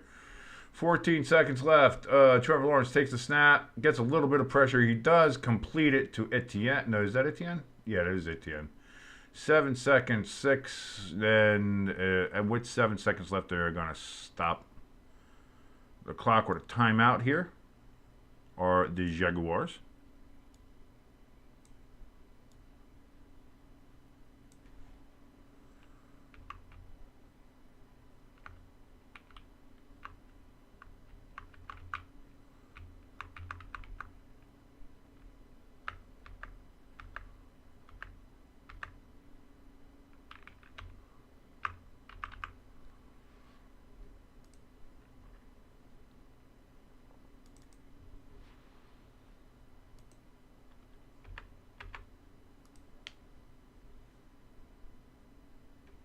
Third and 2. Trevor Lawrence with the snap. Looks, throws. Looks like it's incomplete with 2 seconds left. So it's 4th and 2, 2 seconds left. I don't know. Do you kneel on it or you just try to chuck it into the end zone, I guess? Yeah, that bounced all around. That's incomplete.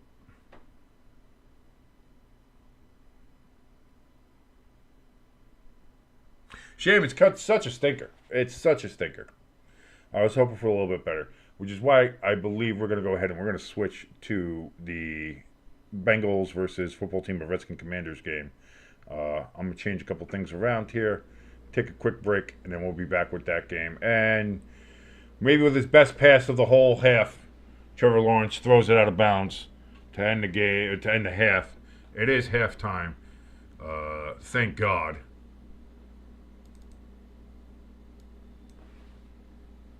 Stop the bleeding. Stop it. No mas. No mas, as Roberto Duran would say. 34-3. The Bills with a 31-point lead going into halftime. I'm going to go ahead and change some things around here. We'll be right back as soon as all that is done with the Washington versus Cincinnati game. Thank you guys so much for sticking around through this and through this first half. It's been something, ain't it? We'll be right back. Again, thank you so much for your patience. We'll be right back with Washington and Cincinnati.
All right, welcome back, everybody. And yes, I know you clicked on the stream right now because you're looking and you thought you saw Buffalo Bills versus Jacksonville Jaguars. But that game is 34-3 at halftime. So we're going to switch over here to the Commanders and Bengals game, which, again, is looking a lot more, how should I say, interesting, good. We'll go with that. We'll go with good. Because it's currently 14-10. Washington football team of Redskin Commanders, they have the ball. They have the lead, 14-10. They have the ball here at 2nd and 5.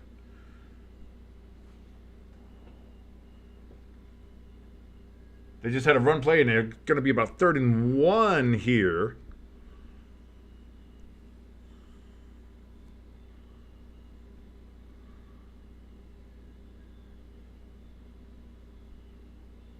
On this possession. They are still in their own end of the field, it appears. Cincinnati crowd trying to get loud here. Yes, they're on their own 39-yard line. Washington, Jaden Daniels in shotgun. He takes the snap. It's a handoff, and it is going to be a first down here for Washington.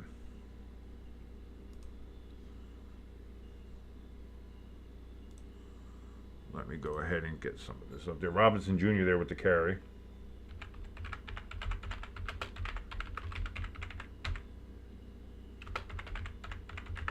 I want to thank everybody so much for joining us again. We had every intention of doing a Bills game here tonight. Bills and Jaguars, but that just got so out of control. And was already so, I mean, it's a 31-point game at halftime. So we have this game much more competitive. Jaden Daniels takes the snap. He's going to rush here after not finding anybody open for about 6 or 7 yards. Making it work with his legs. 3:22 left here in the second quarter. Washington has 2 timeouts. Cincinnati has their full complement of 3.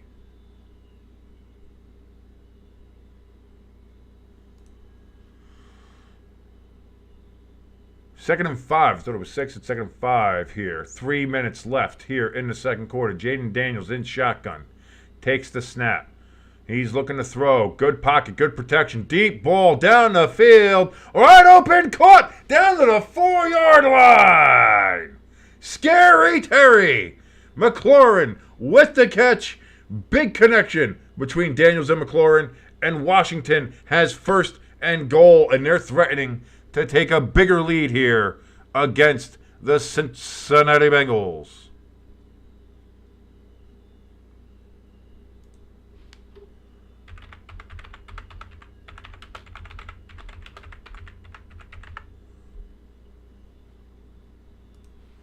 Wow.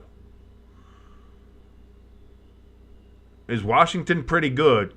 Which I don't know if that's the case. Or is Cincinnati just that bad? Handoff here. Nope. Fakes the handoff. Jaden Daniels, untouched, unmolested. Touchdown. Washington football team of Redskins Commanders. Wow.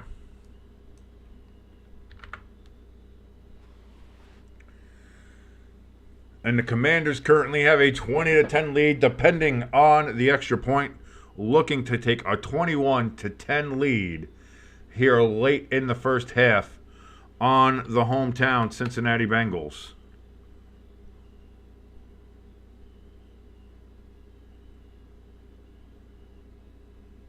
And here's the snap, the hold, the kick. It's up, and it is good, and it is 21-10.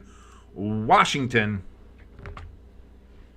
has taken a 21-10 lead over the Cincinnati Bengals. Did not see this one coming. Now, again, when it comes to the last game that we were watching, the Bills and the Jaguars, it did kind of look like that. A lot of people thought the Bills were going to win. And you thought maybe the Jaguars could put up a fight. Maybe Trevor Lawrence finds his way. That has clearly not happened. But here in this game, you kind of also thought, like, here's a team that couldn't get a touchdown against the Giants. Granted, they got 7 field goals. Was it 7 or 8 field goals against the Giants? Yeah. So they got. I mean, so the Giants. So, but the point is that they didn't seem good enough to be able to score against the Giants defense, which was up until this week very much maligned. I had even called them invisible, not great, and now here we are, and after an initial 41-yard touchdown pass from Joe Burrow to Jamar Chase for a touchdown to open the scoring here, it seems like Washington has had much of the control of this game. And I'll tell you what, that pass from Jaden Daniels to Terry McLaurin,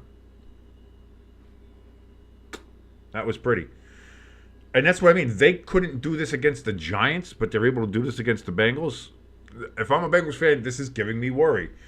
Again, we have a handoff here from Joe Burrow on first down, and that's going to be a first down for the Bengals with that run.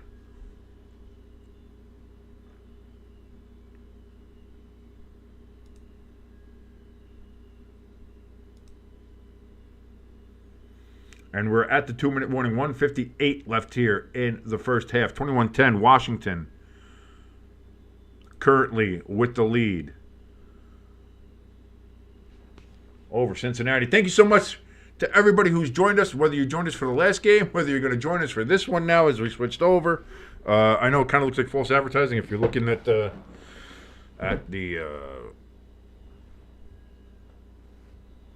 thumbnail, as it were, there on YouTube. Maybe I'll see if I can fix that and put something else there. I don't know, because it was just so that Bills game was so bad. Let's see here. Let's see what I can do.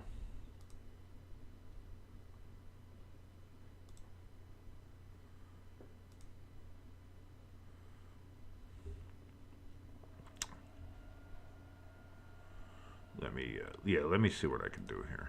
I might be able to do something.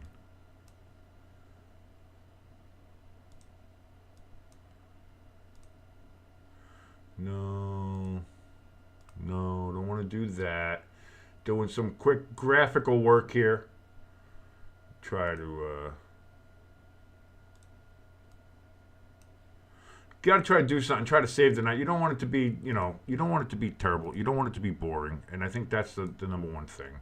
Is I just didn't want it to be boring. And unfortunately, it turned out to be very boring.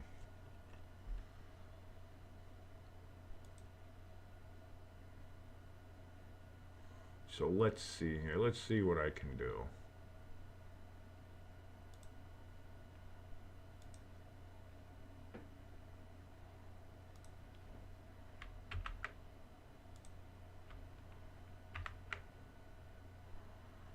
And just make sure that there's a little less confusion. I don't want anybody to be confused clicking on and think they're going to be getting the Bills game and they're not. But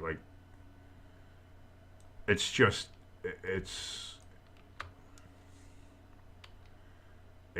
not working there. And the Jaguars look that bad. Trevor Lawrence looks that bad. And again, I know the discussion was already kind of being had about, especially between me and Jimbo, about whether or not that was going to be here. Joe Burrow takes the snap here. 1st and 10, throws across the middle. That's going to be caught by Chase down to the Washington 38.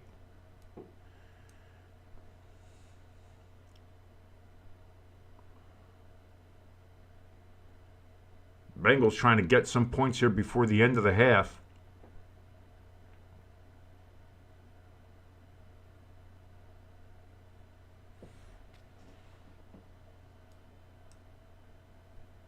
Joe Burrow in shotgun. 1:25, 24. Clock is running. Takes the snap. Delayed. Handoff. And immediately stopped and stuffed. But doesn't get tackled. Bounces off. Bounces away.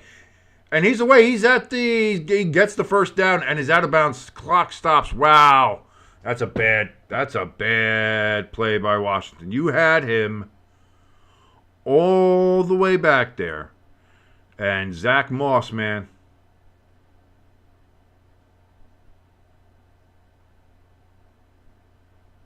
No moss growing on him. He's a rolling stone on this one. How do you not bring him down? You had him down there for a 2-3 yard loss, and instead gets the first down and out of bounds, stops the clock, 113, 27-yard line now for the Bengals. And again, it's a handoff. This time only 1 yard gain, and Washington does get the stop, does take him down. My man on Washington tried to get up and celebrate and tripped himself trying to get up and celebrate. Not the best. 55 seconds left here. Clock is running. Joe Burrow in shotgun. And we have a whistle. And we have a timeout by Washington. So Washington takes their second timeout of the half.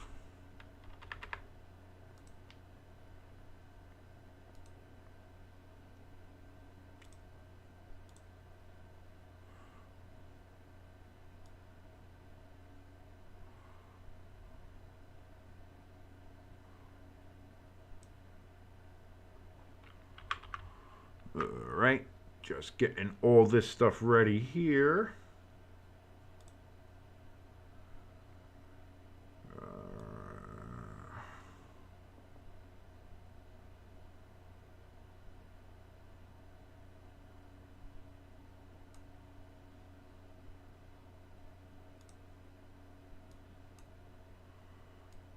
Out of that timeout, here are the Bengals and Joe Burrow. Snap, throws to his outside, gets it down to the 18. Did he reach out of bounds? Did he get there? He got the first down, and they're saying he got out of bounds. So the clock is stopped. 42 seconds left.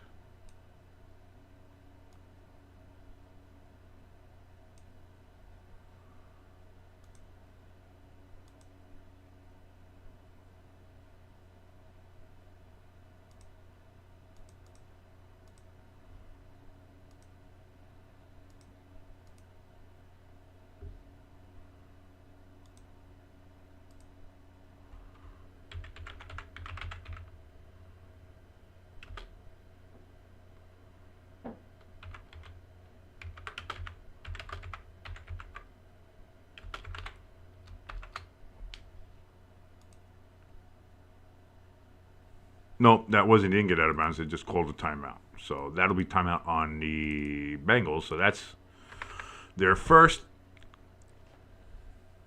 I want to thank everybody for joining us during this rather chaotic Monday night. This is why I hate them having 2 goddamn games on Monday night. Anyway, handoff here to Brown. Is that Brown? I don't know. But either way, he gets 3 yards and then gets pushed back. So his forward momentum is stopped. No, that was right. Moss. That was Moss.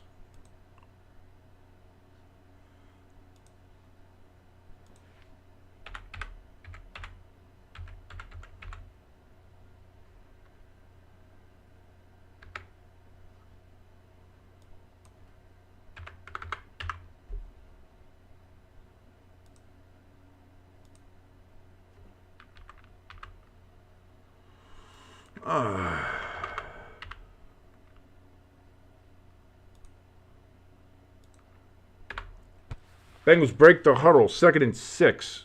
37 seconds left. Joe Burrow in shotgun. Takes the snap. Surveys the field. Has good protection. Has time. Nobody open though. Rolls out to his right. Throws it towards Moss out of the backfield. Incomplete. 30 seconds left. Stops the clock. 3rd and 6 now for the Bengals.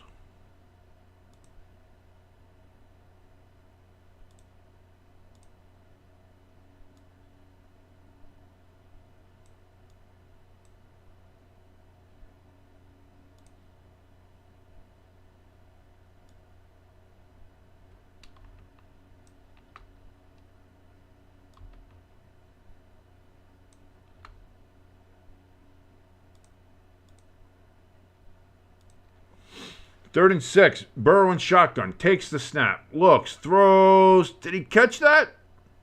They're saying incomplete pass. Incomplete pass to Jamar Chase. 4th and 6. Do the Bengals go for it? Or do they go for a field goal? It is a close game. It is 21-10. 21-13 makes it an 8-point game. Do they chase the points? Do they Sirianni this? No. You bring out McManus. Or McPherson. McManus is the other guy. and you make this a one-possession, 8-point game with 26 seconds left going into halftime.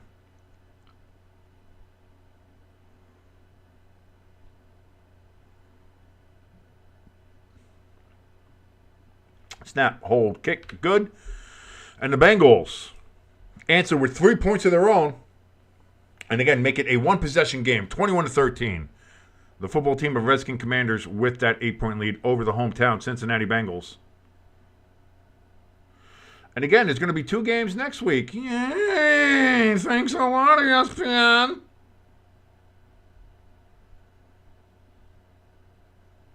Nonsense.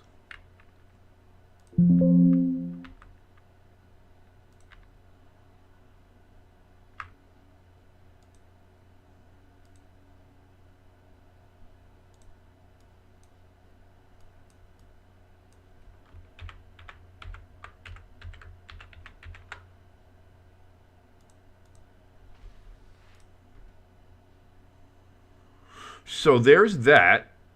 And again, I'm sorry if I seem a little discombobulated, because I am, and just trying to get us all figured out to try to watch a more entertaining game with you guys.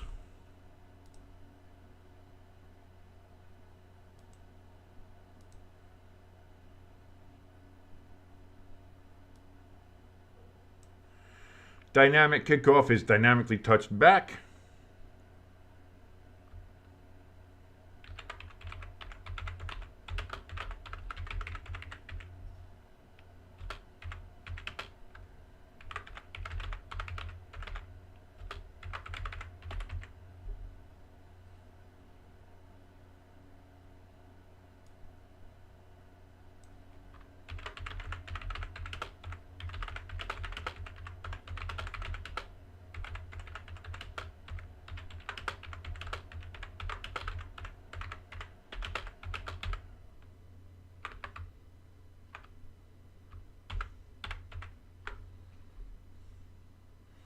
And Washington just kneels on it, and that will go to halftime. So it's halftime now here in Cincinnati. Again, Washington with the 8-point lead. Not something I think I didn't expect it. Again, Washington struggled with the Giants, and as much as I do like the Giants, I'm a Giants fan. I didn't think that was going to be much to it. But here we are. Let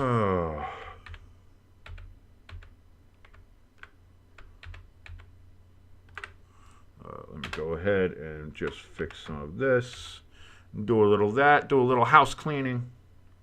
And then we'll get settled in here.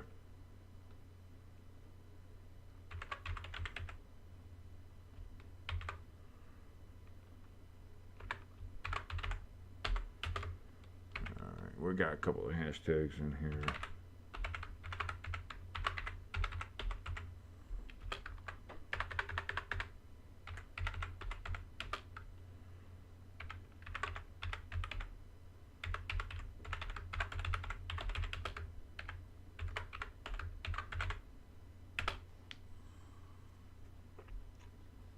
All right, I think that's pretty well taken care of for now. All right, and we'll just save that, and that'll be that. And that'll be up there now for that, because we don't have any other choice.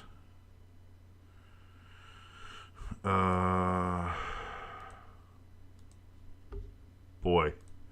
What a Monday night, everybody. Thank you for joining us here at Stay Tuned Sports. We started out watching the Buffalo Bills and Jacksonville Jaguars. That was going to be the plan for this evening. Jimbo was supposed to join us for the early game, but life gets in the way. Things happen. You know, that's always, it was just me again. And that's fine. Like I said, ready to go, ready to rock. Going to watch a good football game. Good if you're a Buffalo Bills fan. Boring if you're just a fan of football that want to watch football. Because the Bills are just hammer-cocking the Jacksonville Jaguars. Trevor Lawrence, I don't know if it's possible to look worse than Bryce Young and Deshaun Watson, but he does. He looks pretty horrendous. So, again, that goes into the argument of whether or not he had the worst contract extension there, and I think he did.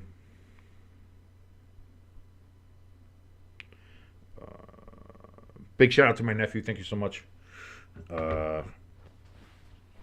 Watching, giving me critiques. You know, you always want to make sure that you have you're reaching the proper audience of your 13 to 21-year-old demographic. But yeah, it was getting out of hand. It was boring.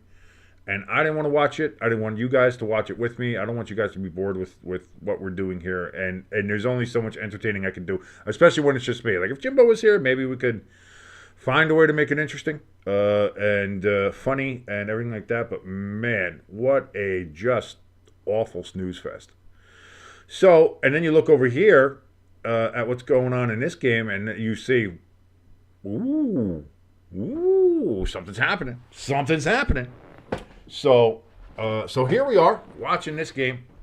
Now, Washington, again, at halftime with the 21-13 lead over the Cincinnati Bengals at home. Cincinnati cannot drop to 0-3.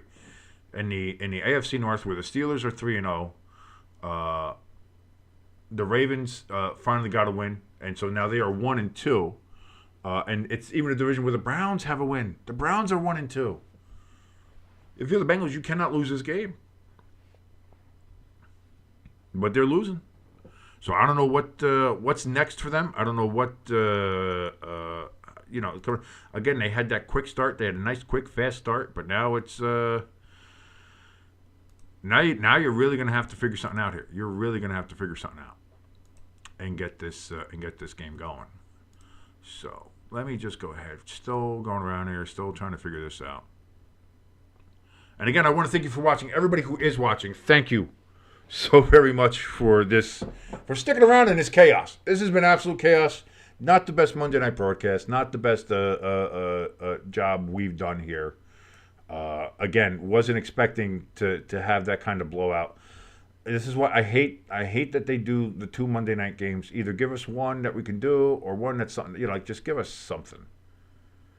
But the 2 Monday night games are too much. I don't like it. I know a lot of people don't like it. I am definitely not the biggest fan of it.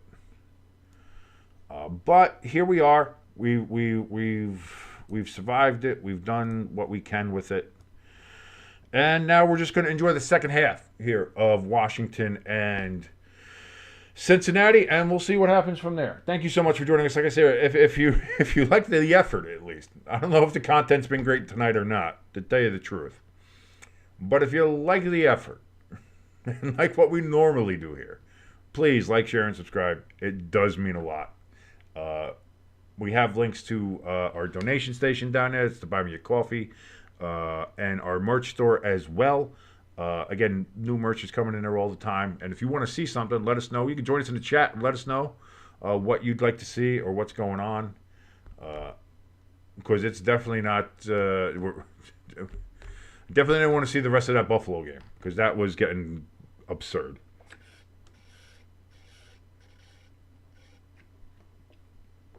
Oh, my. Oh, me, oh, my. So... Oh, Georgia, Alabama. That might not be a bad game. It might be a bad game. Georgia's good, but Georgia had struggled with Kentucky, so we'll see. It looks like the Jaguars scored a touchdown in their game. That's good for them. 37-10 now currently.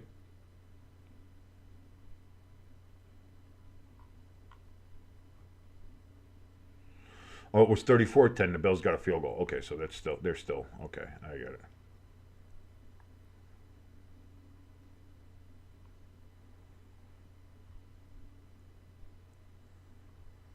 We're looking around here.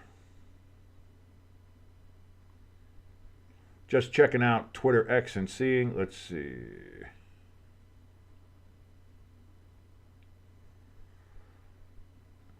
That's funny. We have a quote here. This is from Dr. Mike Florio.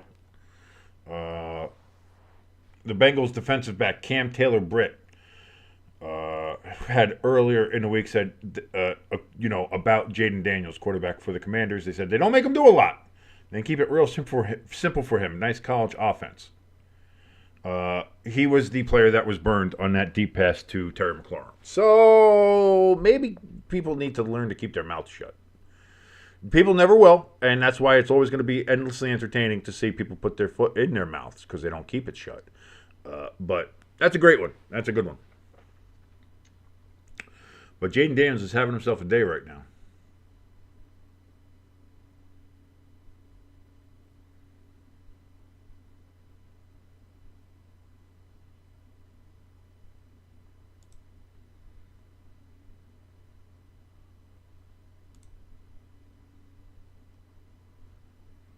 I think that's a decent question. And remember, they had the bet that they said, "Oh, we're not doing a real bet anymore." Of $10,000 between Malik Neighbors and Jaden Daniels of who would be Rookie of the Year, since they were both teammates there in LSU last year. With it, if Jaden Daniels continues to play like this, there might be a question between Jaden Daniels and Malik Neighbors because they've both been at least Jaden Daniels in this game seems to have emerged. A little bit like now. See, Malik Neighbors was emerging in the game against Washington. Like he had more targets, was playing better in that game. He did have that fourth down drop, but that is what it is. But in that game against the Browns, he was making catches and doing things that people should not be physically able to do. So I think that's going to be a big.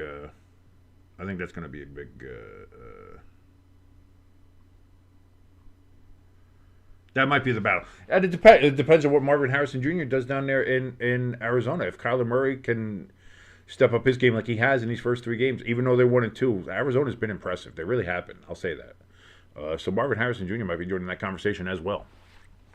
So I'm interested to see how that goes.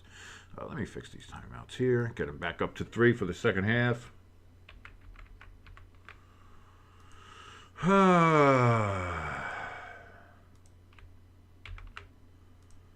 As we try to settle in after switching games. Again, we started off with the Bills and Jaguars, and that got way out of control way too quickly.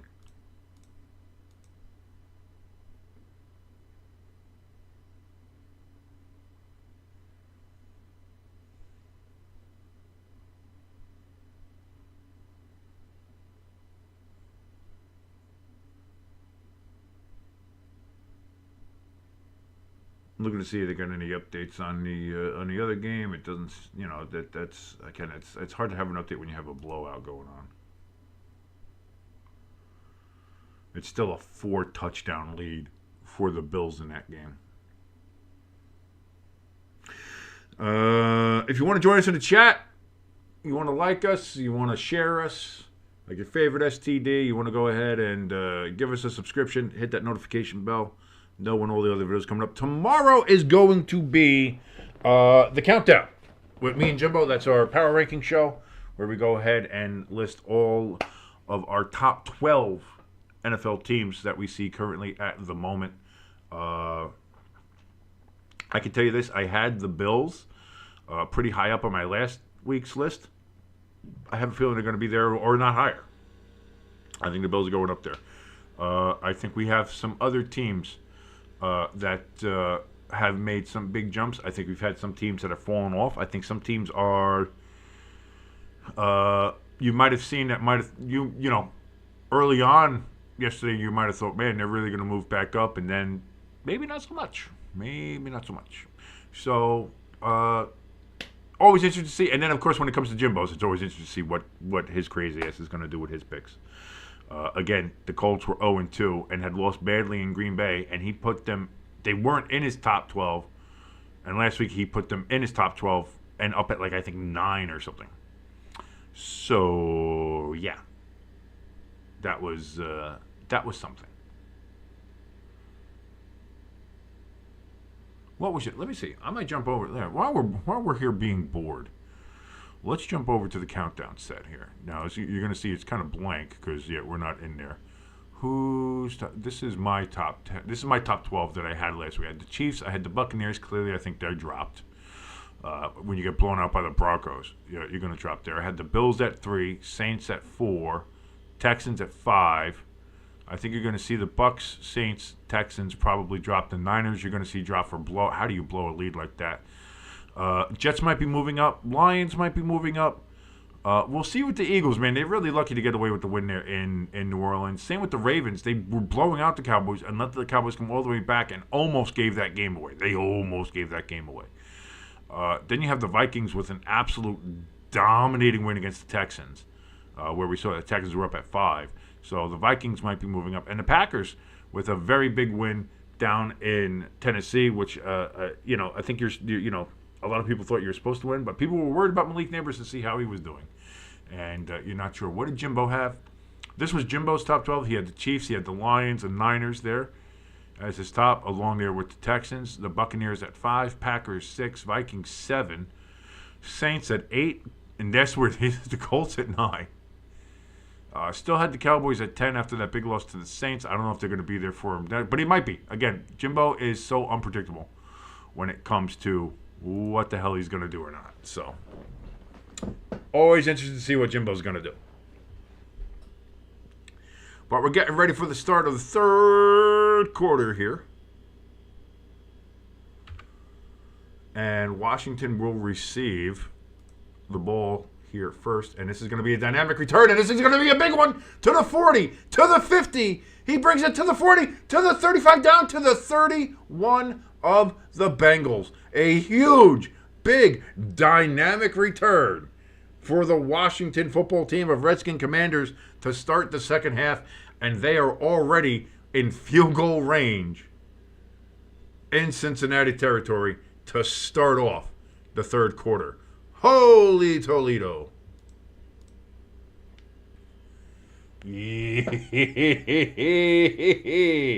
Ooh, it's getting tight in Cincinnati.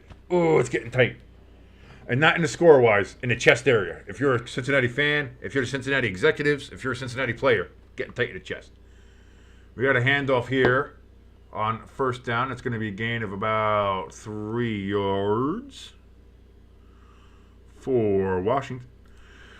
Oh, pardon me. While I burst into flames. I think that was Brian Robinson on the carry.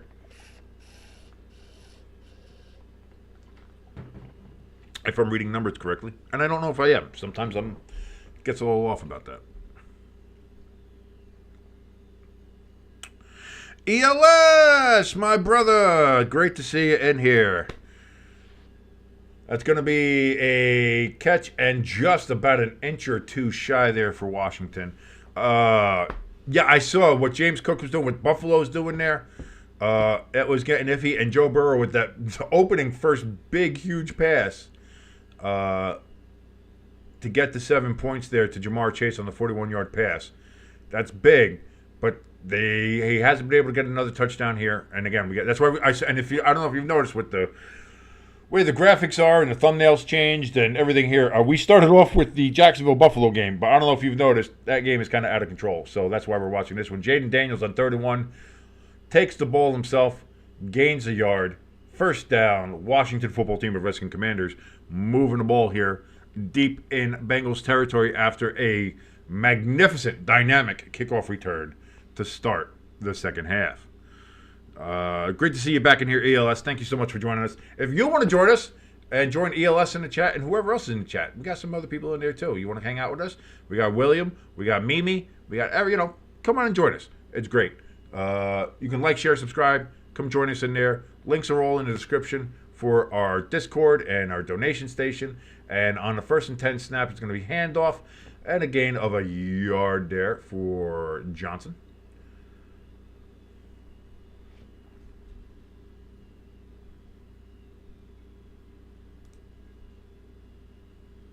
I'm sorry, Brian Robinson, not Johnson. I saw Son on the end, and I jumped to it. Son?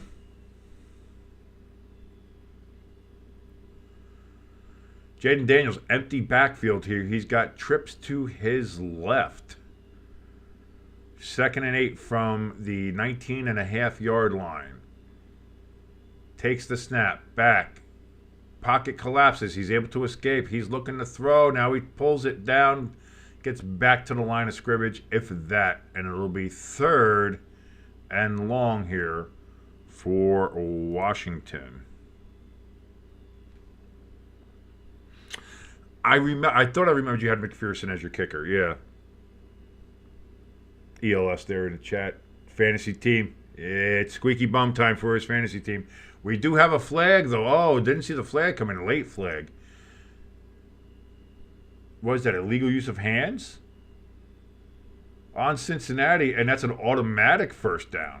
I had my flag counter, but I wasn't watching this game to start off with, so I don't know how many flags were here or not. So, yeah, they called illegal use of hands on Cam Taylor-Britt. Again, the one who was kind of talking shit on Jaden Daniels before the week. He got burned by Terry McLaurin. Gee, I can't say the name again. And now he's got a bad illegal use of hands penalty. Automatic first down for Washington. Hand off, and that's going to be a gain of about 3 to maybe 4 there for the Washington football team of Redskins Commanders.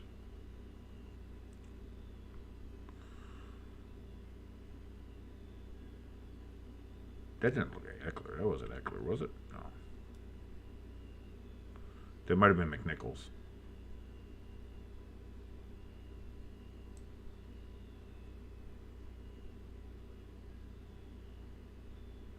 Yeah, Eckler is kind of limping on the sideline there. That's not great. That's not great if you're Washington.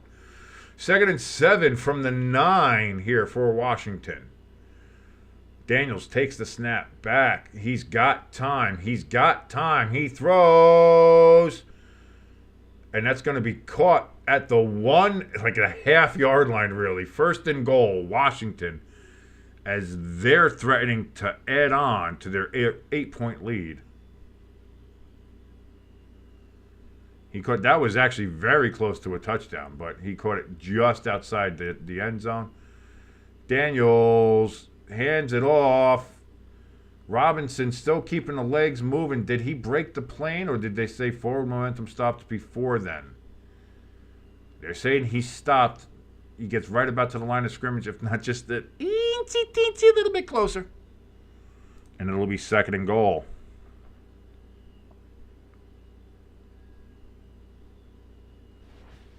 You might still win this week. They might not go. Like, if Buffalo kind of cools their jets with Cook, like if they kind of bench him and like rest him, considering how well they're handling their shit there in Buffalo, or Orchard Park, sorry. And if Washington can continue to keep Joe Burrow under wraps, you might be pretty good. Jaden Daniels throws. Oh, tackle eligible. Fat man touchdown for Washington. A touchdown pass for Jaden Daniels, and it's a fat man tackle-eligible touchdown. Trent Scott with the touchdown. Big number 73. You love a fat man touchdown. You got to love it. And my man is... Look at my man. There you go, my man. I love it. I love it. Oh, here comes the extra point for Washington. Snap, hold, kick, up. Splits the uprights. It's good. 28-13. 15-point game right now. The Washington football team of Redskins Commanders over the Cincinnati Bengals. All started off with that dynamic kickoff return.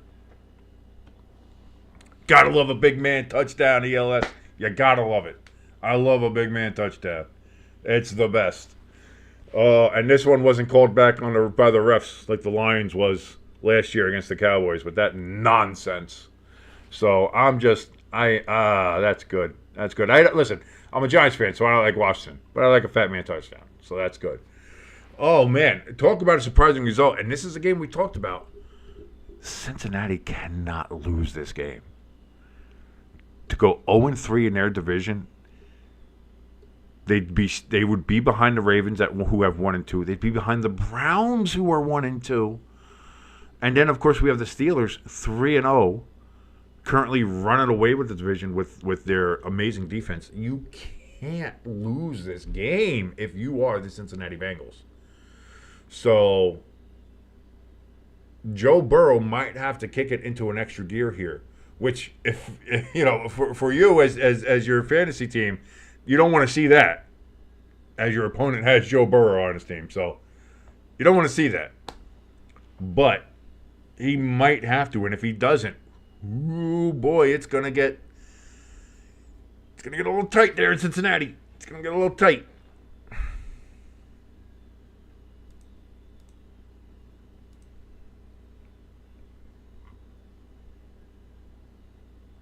And I was wondering, I didn't see the earlier in the game if any of the touchdown passes were one that he threw.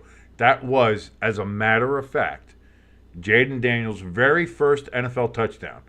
And his first NFL touchdown is a tackle-eligible, 7th-year, 320-pound backup offensive tackle Trent Scott. That's poetry. That's poetry. That's just beautiful. I love it. Mwah. Put it in the Louvre. That, ladies and gentlemen, that's football. That is the NFL. That's what we love to see. In this country, in America, we're all about the fat man touchdowns.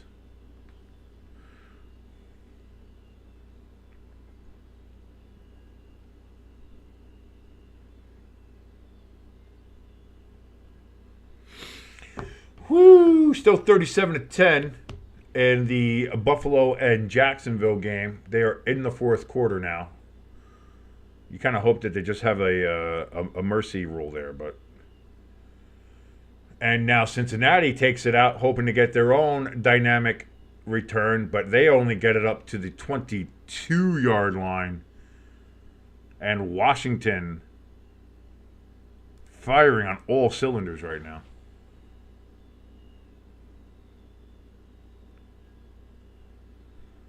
I still can't believe that's going to be Jaden Daniels' memory for all time. That his very first NFL touchdown was a fat man touchdown. You gotta love it. I love it. And look at my man dancing. Look at my big man dancing. Dance, big man, dance. I love it. 1st and 10. Joe Burrow under center. Takes the snap. He hands it off, and that's going to be a big hole, and it's going to be a first down and more.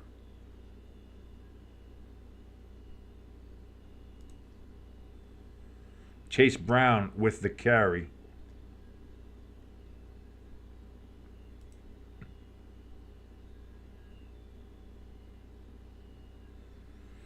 Von Miller's been playing very well this year. For somebody who said he was too old and that he wasn't going to add anything, often injured, all this stuff, he's played very well. DeMar Hamlin had an interception today. He's played exceptionally well. Joe Burrow takes the snap here on first down and takes the sack all the way back at his 31-yard line.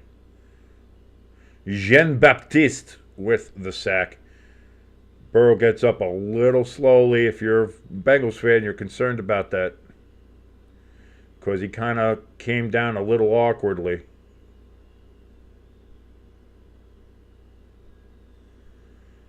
He kind of got wrapped up and then kind of like forced to sit Indian style. It was very, very weird. 2nd and 16 now. Joe Burrow in shotgun. Trips right. Takes the snap. Looks. Throws. It's going to be caught. But only a gain of about 5 on the play. Maybe 6. Depends on the spot.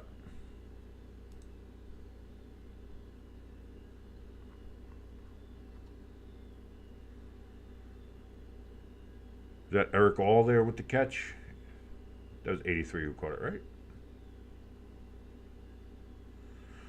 The Bengals are 0 for 10 on 3rd and 7 attempts. Or more. I guess it's 3rd or 7 or more. So it's 3rd and 10. Bengals not great on 3rd and longs here. Man, if Washington is able to go ahead and get a punt, a 3, But that's not going to have to worry about that, because that is caught for a first down into Washington territory at about the 46-yard line of Washington for Cincinnati, and they keep the ball moving. So now they're 1 for 11. T. Higgins coming up big here.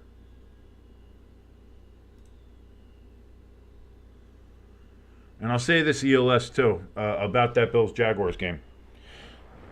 Trevor Lawrence might stink. He just might be terrible.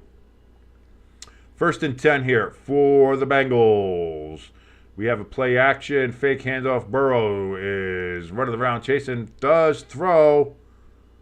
And that was batted down there by Washington. The Washington defense coming up big here so far against the Bengals and Joe Burrow. That was Frankie Louvu with the bat down that it seems like Burrow thought he had kind of an open receiver there, but nice defensive play by Louvu. Louvu? Voodoo? That voodoo, that Louvu that you do so well. Austin Eckler going back to the locker room. Not a great sign if you're a Washington football team or Redskin Commanders fan. 2nd and 10. Looks like Washington's in the cover 2 that Mel Kiper hates oh so much. Play clock hits 0 for the Bengals.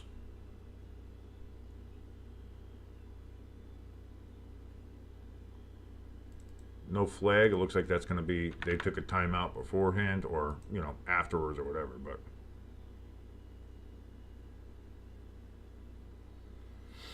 they might put in Mac Jones for the rest of the game just as a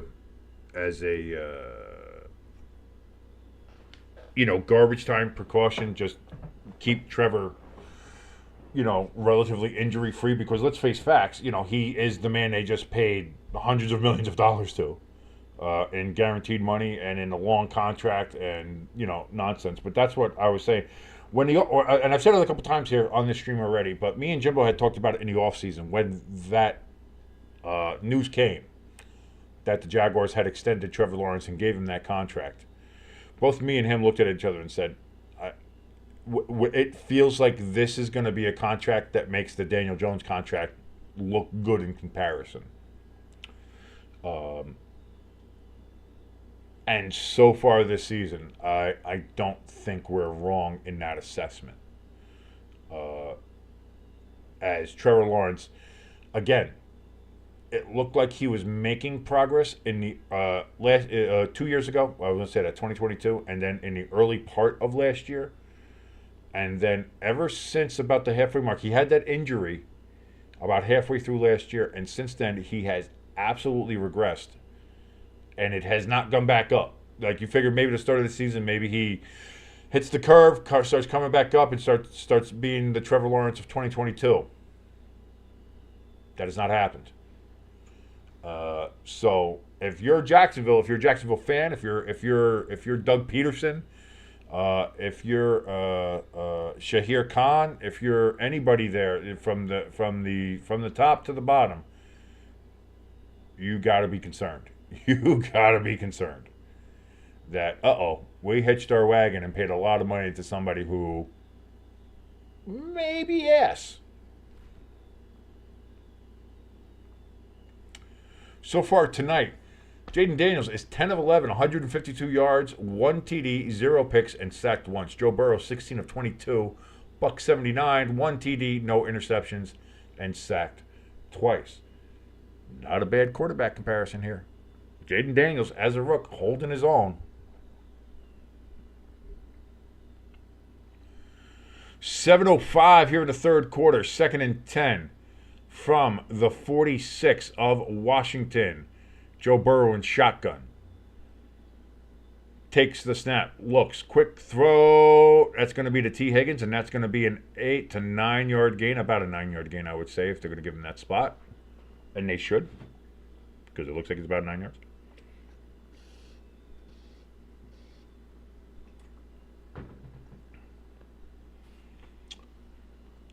As the clock is running down here, we are under 6:40 here in the third quarter at Paycor Stadium, formerly known as Paul Brown Stadium, in the beautiful Queen City of Cincinnati, Ohio.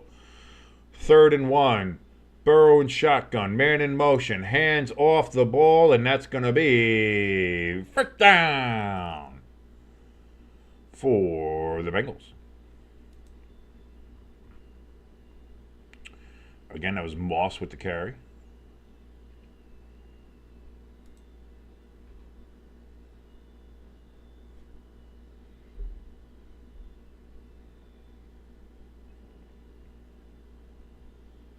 Cincinnati, good sustained drive here. Need to end with a touchdown, I would think. Burrow takes the snap here on first down, throws it to Moss out of the backfield. Moss, that's another first down. He gets down to I think he got to the 20, but they're going to spot him at like the 19 3/4 yard line. Or I'm sorry, the 21. I'm sorry, I mixed it. Yeah, the 21 and a half. 21 2/3 yard line. But I'm bad at fractions. I failed math as a kid. What do you want? I'm no Albert Einstein. What do you want? I've spent too much time drawing in my textbooks. It doesn't matter because it was good for a first down. So it's just outside the 20-yard line. Joe Burrow, again, we have another handoff. And that one's to Brown, and that one's going to be another first down inside the 10, and that's going to be 1st and goal for the Cincinnati Bengals. Nice little switch up. Brown hits the hole, bounces it to his right, and is out at, I want to say, the 7 or 6.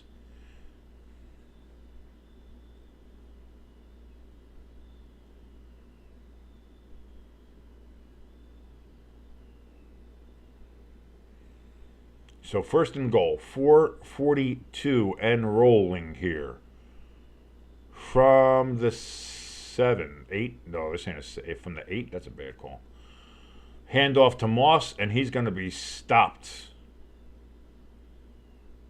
About a loss of 1. Didn't get much going on that play. And it's going to be 2nd down and goal for the Bengals.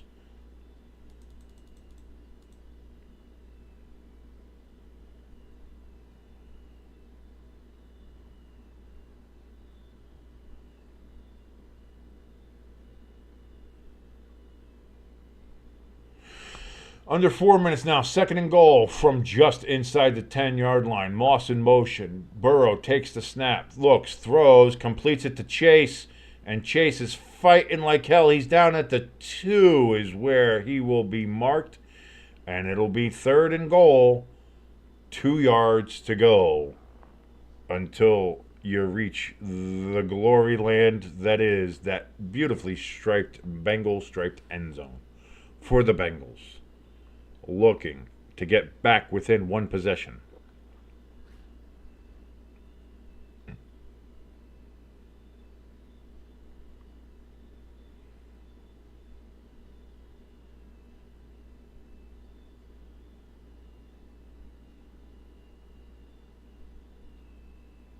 Trying to see what's going on here. Dan Quinn calls a timeout here for Washington. That's going to be their first of the half. So now each team only has 2 timeouts remaining for the rest of the game.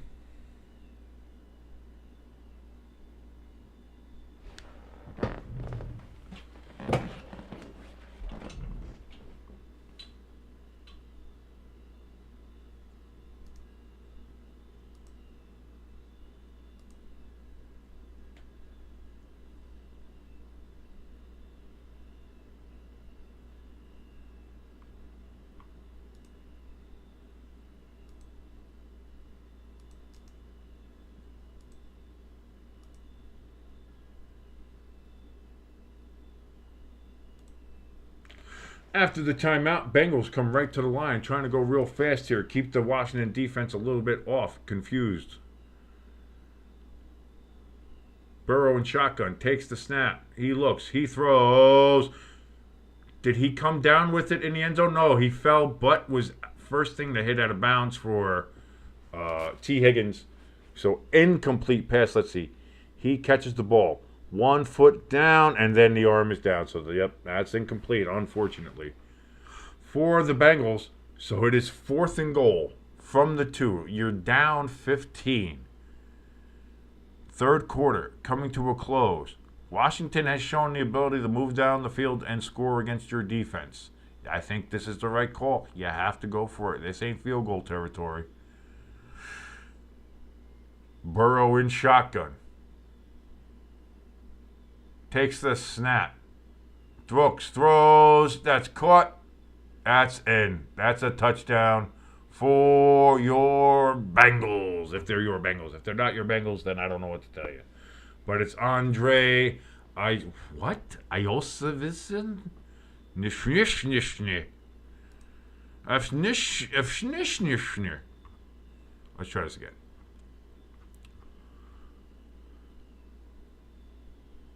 Andre Iosivas. Is it Iosivas? I'll go with Iosivas. Andre Iosivas. I want to say that with a Russian accent. I really do. It seems Russian accenty to me.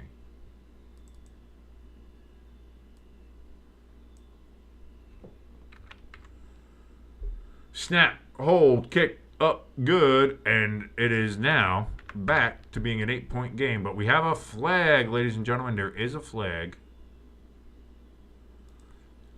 And that's going to be a false start. So it doesn't count. Move them back. Take the 20 off the board. Go back to 19.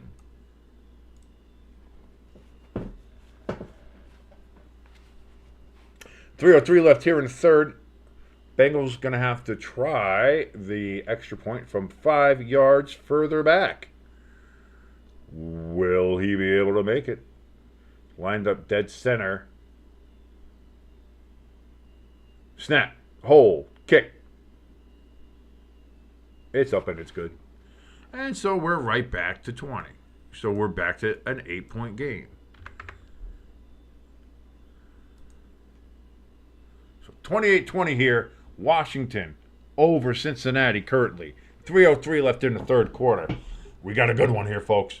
We got a good one here. Although, I do feel bad for my man ELS in chat because that means that his opponent's fantasy team just got another Joe Burrow touchdown to add on everything. Not great. That's not great, ELS. I got to tell you that. I was just going to say, you're down to leading by 1.3 points. You are squeaky bum time. It is squeaky bum time for you, ELS.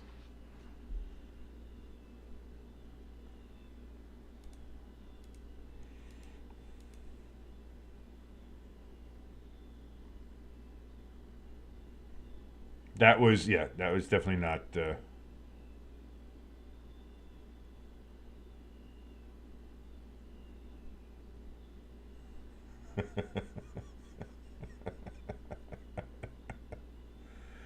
I love Twitter sometimes. It's fun. Everybody's still kind of cool here with Fat Man touchdown. Tackle eligible touchdowns always going to be great. Here's not a great stat. And again, talking about Trevor Lawrence and the Jaguars. Since starting the 2023 season with an 8-3 record, which we had mentioned about how the Jaguars, it looked like Trevor Lawrence had made progress, like he was making steps. You know, the Jaguars had made the playoffs in 2022. They gave the Chiefs all they could handle in Cincinnati, played a hell of a game, almost won. And you're like, okay, Jaguars, this is a team on the rise. This is a team making progress. And then they start 2023 and 8-3, and you're like, all right, Trevor Lawrence, he's making that next step. Jaguars are going to be a team to reckon with. Are they going to be one to challenge the Chiefs in the AFC? Since that 8-3 start last year, and barring a miracle comeback in this game against Buffalo, they will be 1-8 since then. And you can't come back from that. And I don't think, like, Trevor Lawrence has shown no get better-itude. Like, he's, I'm making up shit here at this point. But he's shown no improvement. He's shown no, and you'd figure, okay, maybe it was the injury last year. Maybe that kind of dragged him down the second half of the year. Full offseason to recover. Full training camp. He's there, ready to go. Full season, fresh new season. And he's starting off, if actually worse than he was last year at the end. So it's not great. We have a dynamic touchback. As Cincinnati said, we're not going to try that shit again. And letting them get all the way down to our 30-yard line on a kickoff. So, Washington will instead start on their own 30 for this drive. And we'll see. Ayosavas there apparently lived in Hawaii and Honolulu, born in Tokyo, Japan. I'm pretty sure somebody's going to draw an anime about him. He's got the anime look to him. He does look very anime-ish. If I'm, just looks like it. Looks like an anime character. Looks like an anime character who came to life. Anyway, 1st and 10 here. Jaden Daniels throws. That's going to be complete. A first down to the 45-yard lines to scary Terry McLaurin.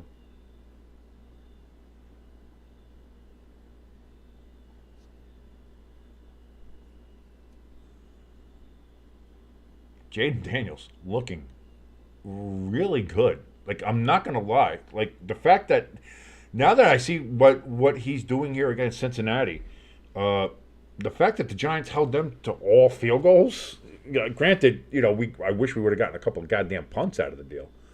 But now the Giants don't seem so bad to me. Handoff here on 1st and 10, and that's only going to get back to the line of scrimmage there. So, 2nd and 10 coming up here. But, like, if this is how Washington can play, like, and if the Giants can keep on improving, and if Dallas keeps on playing the way they're playing, and the Eagles kind of playing fast and loose and kind of skirting with losses, NFC East can become real interesting this year. Jaden Daniels takes a snap. He's got great protection here. All the time in the world. Looks, throws. That's going to be caught on the sidelines. And they're saying he pulled it in. Is that Ertz? Is that an Ertz sighting?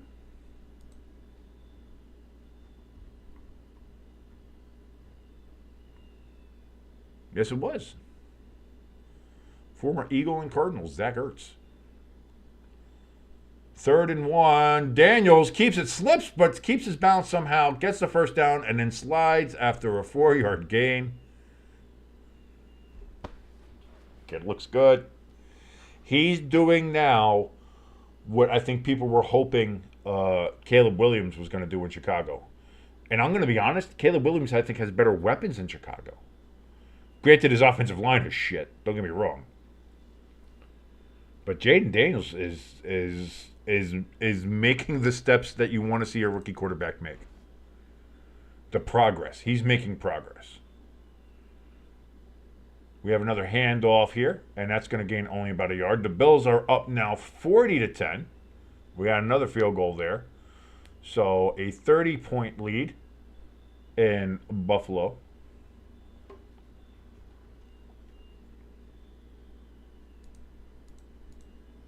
And I got to tell you, the best thing I did was switch from that game to this one at halftime. When that game hit halftime, the best thing I did was switch over to this one. Because, man, that game was ugly and not fun and boring. This game has been, I'll tell you what, watching Jaden Daniels do what he's doing, watching Joe Burrow doing what he's doing.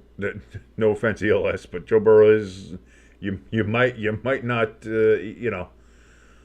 I don't think he's done for tonight. He's got a whole quarter left to go, and especially if Washington scores here, he's going to have to do something here. But that is going to be the end of the third quarter in Cincinnati, with Washington having an 8-point lead, one possession game still against Cincinnati, 28-20. I want to thank you all for joining us here at Stay Tuned Sports. Again, what started out as a Bills and Jaguars broadcast now has turned into a Washington football team of Redskin Commanders versus a Cincinnati Bengals watch along. ELS letting us know. Thank you for keeping us updated in there. That the Bills have put in their backups. At least the backup QB. They're probably putting backups everybody else too. Like you don't want anybody else getting hurt. The game's in hand. This isn't college. You don't have to worry about style points or putting up 70 on an opponent. You're already up 30. You're well into the fourth quarter. Put in the backups. Call it a day. Hit the showers early, and just enjoy yourself. You know what I mean? That's, if I'm the Bills, that's how I look at it. That's how I'm taking it, and then it's on to, who do they play next week? Let's take a look in a book, 'cause it's Reading Rainbow. Reading Rainbow. NFL Week 4. Well, the Bengals are playing the Panthers. But it's hilarious because they might be playing the Panthers right when the Panthers all of a sudden feel pretty good with Andy Dalton as quarterback. So if the Bengals lose this game, it's the Panthers. The Panthers game where it started looking like a get-right game might all of a sudden might not be as get-right of a game as we thought it was.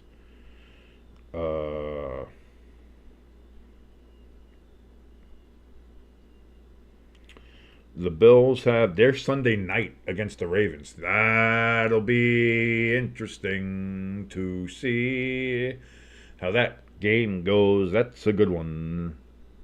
Ravens got a desperately needed win in Arlington yesterday against the Cowboys. Almost blew it.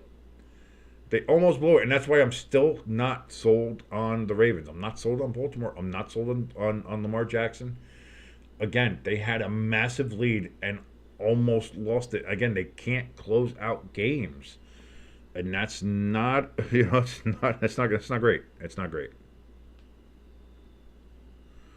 You need Joe Burrow to throw for negative 60 yards or throw a pick or two. I don't know, ELS. I think that's what you might need in this game. But I don't know with the Bengals needing to score points. Jaden Daniels rushing for his life, and he's about 4 yards short of a first down. Maybe a long 3. Nope, 3rd and 4. Austin Eckler is out for the rest of the game with a concussion.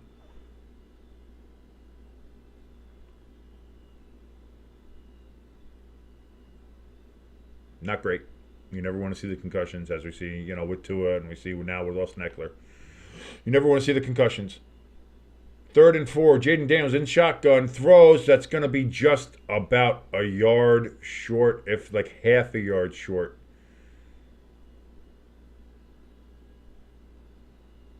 That was completed to the younger McCaffrey. But yeah, it's going to be a yard short. Do you go for it if you're Washington? Do you feel a little bit ballsy? Yeah, that's short. About a full yard short. And they are. Jaden Daniels under center. Half a yard to go at the 32-yard line of Cincinnati. Now he goes into shotgun. 4, 3, 2 seconds. 1. They're going to take a timeout. They were trying to get him to jump. Didn't get it to work. But that also means that Washington is down to 1 timeout.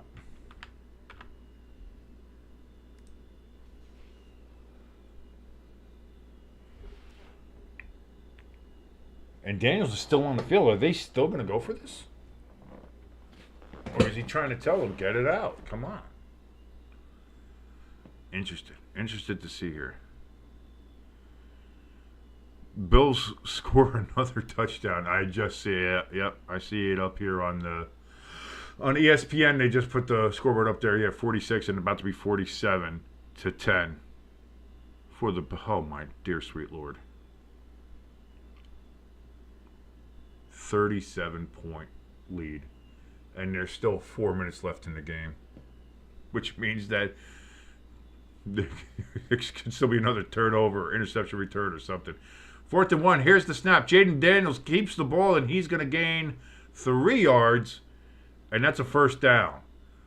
Big ballsy call here from Washington as they keep the ball moving, they keep possession, they keep the clock running as they get closer and closer and closer to another score to try to extend their lead back to a 2-possession game.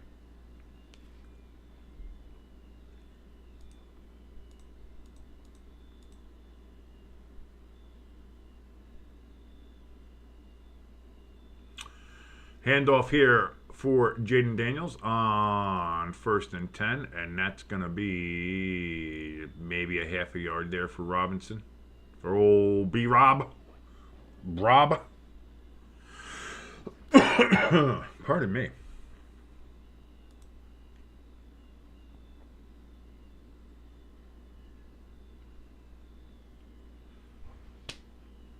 Although that Buffalo-Jacksonville game, we have a 15.9 chance of ending in a scorigami, so you got to hope for scorigami. That's what we're really rooting for in that one. 2nd and 9, Jaden Daniels in shotgun. Takes the snap. He's able to throw it to B-Rob. And B-Rob's able to get about 6 yards, maybe 7, depending on the spot. ELS, you're checking your game in your other fantasy league. The Volga Vulcans might be coming back to win after being down by over 50 points. Hell of a comeback by your vulgar Vulcans.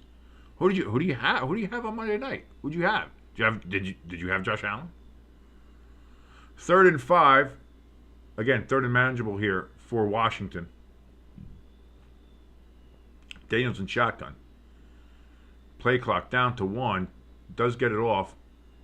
Throws deep ball to just out of the reach of Terry McLaurin as he dives and slides headfirst into a bunch of photographer ladies' laps.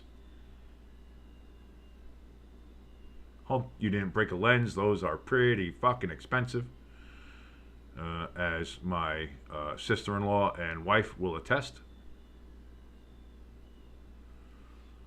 So, again, it will be a 2-possession game if they can go ahead and get a field goal here. Washington, Austin Siebert looking to put 3 more on the board, make it 31-20. Snap, hold, kick, splits it right down the middle. And that is 31-20. 11-point game right now with 11:30 left in the 4th quarter. Lots of time left for Cincinnati, but it is a 2-possession game, as it is an 11-point lead for the Washington football team of Redskin Commanders.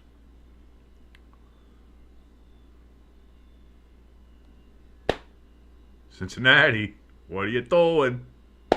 What are you doing, guys? You got to fix it. You got to fix it. You got to do something. You got to come back here. And I know, again, ELS doesn't want to see that in the chat. If you want to join us in chat, talk to ELS about what's going on with his fantasy team. What's going on with your fantasy team? What's going on with your teams that happened this weekend? You a Giants fan? Got a pretty good one. Daniel Jones looking good. What about anybody else? How anybody else's teams do? You're a Broncos fan? They do good? I think so. Bo Nix gets his first win. Broncos did pretty well shellacking the Tampa Bay Buccaneers. Anything else like that? Like, share, subscribe. Helps us out immensely. You have no idea. And again, I know you hate hearing YouTubers talk about that, but if we don't, YouTube kind of punishes us. So we do need your help with the likes. The shares help get more people here, which again helps us immensely. And the subscriptions help tremendously. So thank you for everybody who does subscribe, who does like, who does everything like that. Thank you from the bottom of our heart. And again, check out our links down in the description. Donation stations down there. We have our merch store. Link is down there. And also our Discord, which is kind of dead right now, but you can go ahead and make it lively. Again, we just kind of started all this. So everything's in its nascent stages. You can be right here on the ground floor. And if you are, we would love it. We would love it. So thank you. That's not your team. You're hosting a 20-team league, and that's just one of the 3 undefeated teams in the league so far. Oh, okay. So that just happens to be one of the games, and one of the teams made a massive comeback tonight with that. So who did they have that got them that many points, though? It's got to be either Allen or Daniels, because Daniels has had a pretty good night, a couple of touchdowns. And I mean, obviously Josh Allen has had a banner night for anybody, I think, who's had him in fantasy.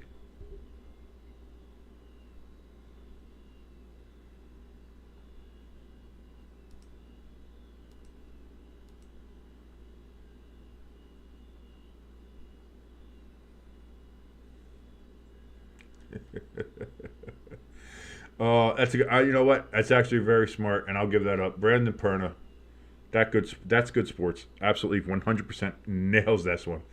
I think the term garbage time should only apply to the losing team's stats. Respectfully, the winning team produces sanitation management numbers. That's pretty good. I like that one. Shout out, Brandon. Again, Brandon, one of the OGs of doing this. So big shout out to him. We had a bit of a dynamic return, but again, I don't think they got back out to like the 30 there. So,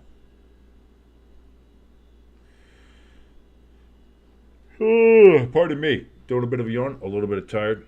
He has Jaden Daniels, Ray Davis, and Tyler Bass. Yeah, okay, so that makes sense then. That makes sense.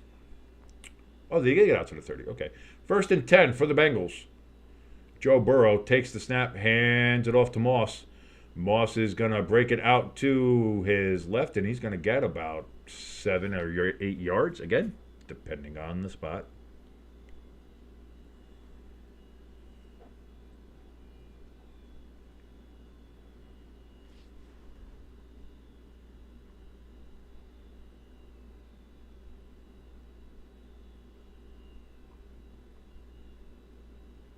2nd and 5. Joe Burrow in shotgun. Snap. Surveys the field. Has time. That's going to be completed for a first down.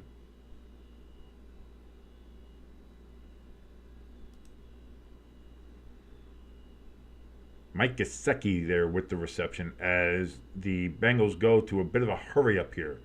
1st and 10 from the 42. Burrow throws over the middle. That's going to be caught. Iosivas, the anime man, anime face guy.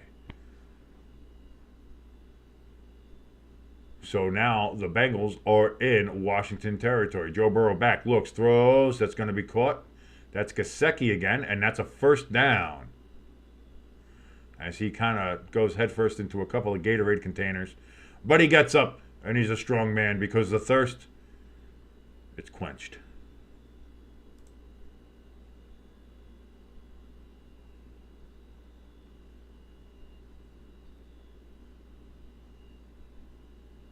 .9:48 left here in the fourth quarter. Burrow back, looks, throws. He's got a man open. That's caught. That's a touchdown. And I think you're going to lose this one to ELS. Jamar Chase with a touchdown, and the Bengals are looking to go for 2.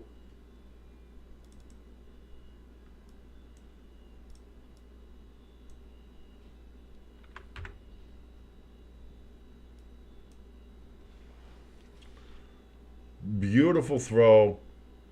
Beautiful catch. Right where it needed to be. Jamar Chase, he does secure the ball. My man on Washington there, he certainly tried. Who's that? St. Juste? He did his best trying to punch that son of a bitch out, but did not quite get it. 2-point conversion attempt here. Burrow in shotgun. Back. Looks. Throws to the back of the end zone. That is going to be incomplete.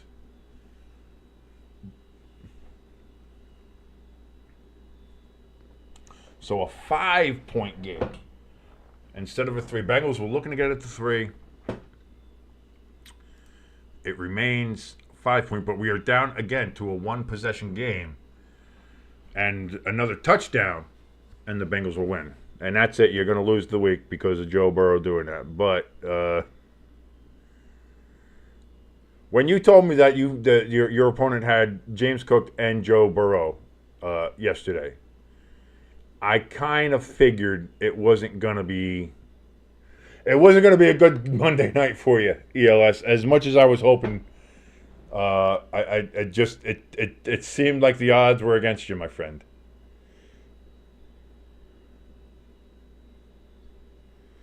Let's see. The good news is I will be second in your division in the standings because the teams that were behind me in the standings also lost this week. And that's, hey, listen, going undefeated is hard, man. Ask the 72 Dolphins. Ask the 2007 Patriots. Ask anybody. It is going undefeated. Hard to do, whether it's fantasy, whether it's real life, no matter what it is. You have a loss. It's a close loss this week. And you just you look at your players for next week. You hope you pick the right ones, and you go. You look at the matchups. You try to get the matchups as good as you can. But again, as with everything, any given Sunday, like we said, we all thought we knew. We all thought we knew who the Broncos were. We all thought we knew who Tampa Bay was. Baker doing great. All right, yeah, this is the resurgence. Baker's finally found his home, doing well, and we all thought, oh yeah, Tampa Bay. They should definitely take care of business against the Broncos. Sometimes your best ideas and best thoughts and best analysis and everybody's like a concurrence would be like, yeah, no, Baker's good. And then it turns out they get blown out. Same thing happens with fantasy. You think you know a guy, you think you know the matchup, you think, all right, he'll get some points. He's clearly going to get points. This is going to be good. And then he has a shitty week. He doesn't throw as many touchdowns, or he doesn't get as many receptions. He doesn't get as many yards after the catch, whatever the case is. And you know, somebody else with a bunch of scrubs ends up beating you by a couple points. It happens. But you'll bounce back, ELS. I know you will. You'll bounce back. Next week is another week, and you'll do good.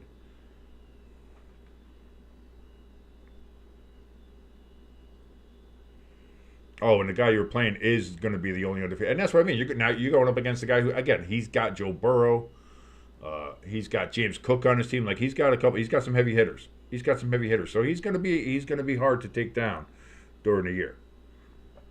But it might happen because you got to remember he's got a he's going to have a bye week. You know, Joe Burrow's going to have a bye week. James Cook is going to have a bye week.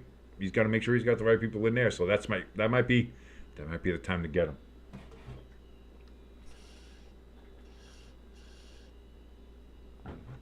Again, I want to thank everybody for joining us here on Stay Tuned Sports as we're watching along here with the Washington football team of Redskin Commanders against the Cincinnati Bengals. Again, we had started off with the Jaguars and the Bills, and that game has just gone final 47-10. The Bills over the Jaguars. Thank you so much for that update in the chat to ELS, as I just saw that happen on the screen as well. You're right on top of it, ELS. Thank you so much for all your help. Again, ELS is a really great guy. You want to join us in the chat? You want to let us know what your team's doing, what your fantasy team's doing? You just want to bullshit, shoot the shit, how's life going, anything like that? Chat is open. Like, share, subscribe. Join us in the chat for the last 9 minutes and 41 seconds of this game, which is really good. Washington fumbles! Or are they going to call him down? It looks like he dropped the ball. But Washington does recover. Oh, boy, on that first down play. That was a little scary. I missed the whole kickoff. I'm sitting here bullshitting.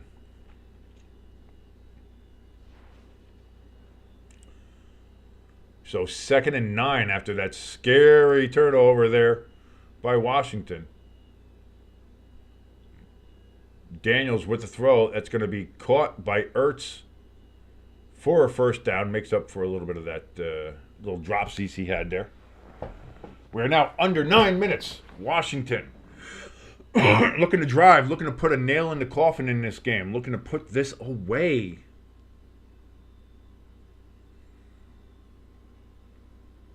Play clock is still lots of time. So Daniels under center here. Takes the snap, hands it off, and that's going to be a gain of about 5 to maybe 6 there for Washington. And old B-Rob, Brian Robinson Jr. Pardon me. We look at old Cliff Kingsbury, back from Thailand, whatever he was doing there. Whatever happens in Thailand stays in Thailand, apparently. I've heard they've had some very interesting sticks. Anyway, 2nd and 5. Handoff faked by Daniels. He rolls out to his right. He looks like he's going to run, but he is prevented from doing so. And only gets about a yard gain. So it's going to be 3rd and 4 coming up here for the Commies. As time keeps ticking. 5-point lead here for Washington. 5-point lead is all.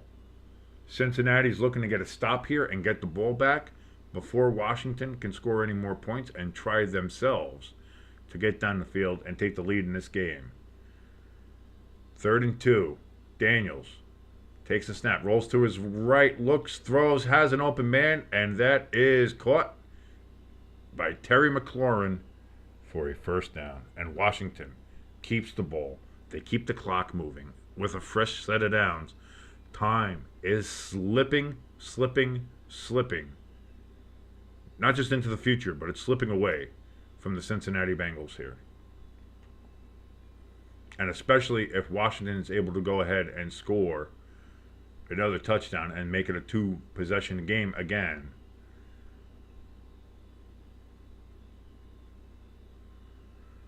First and 10, snap, hand off, and he's going to get about a yard. There is B-Rob. But we have a flag down, which means the clock stops. And it's illegal formation on Washington.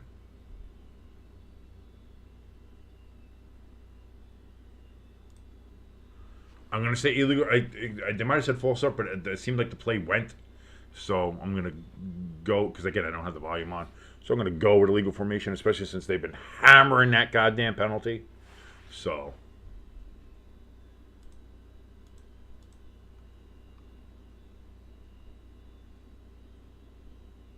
And we didn't get scoregami in the Buffalo game, damn it. 1st and 15, and Jaden Daniels is sacked by the Bengals.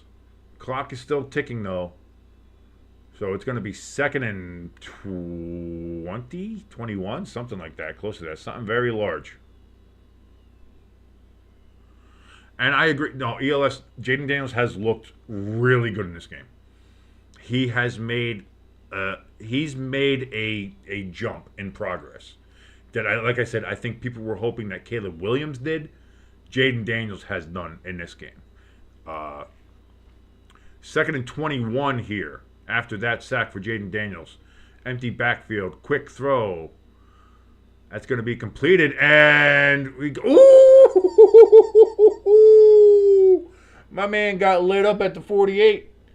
But he gained a couple yards. So it's a little bit closer. It makes 3rd down. Still long, but a little bit more manageable than 21. But he got lit the fuck up, though. My God. Oh,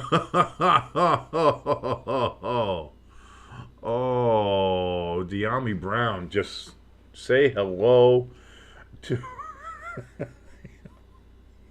What a hit. I still love the NFL. You can still hit somebody like that and not get a penalty. Thank God. Thank God. 3rd and 13. Jaden Daniels from the 48. Quick throw out again. And that's going to get down to the 39-yard line. It's going to be about 4 yards short of the 1st down. De'Ami Brown again with the catch and reception. I'm surprised he's still conscious. 4th and 4.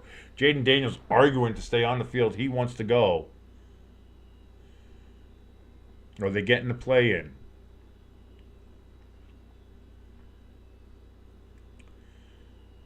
They are. They're going for it. 4th and 4. They're looking for the kill shot here. 4:30, 4:29, 4:28, 4:27.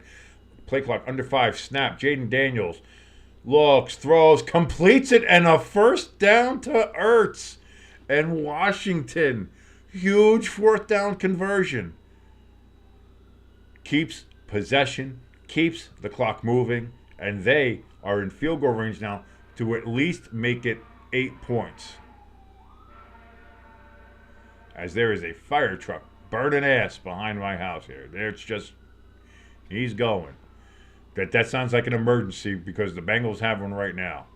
Because their season might be on fire.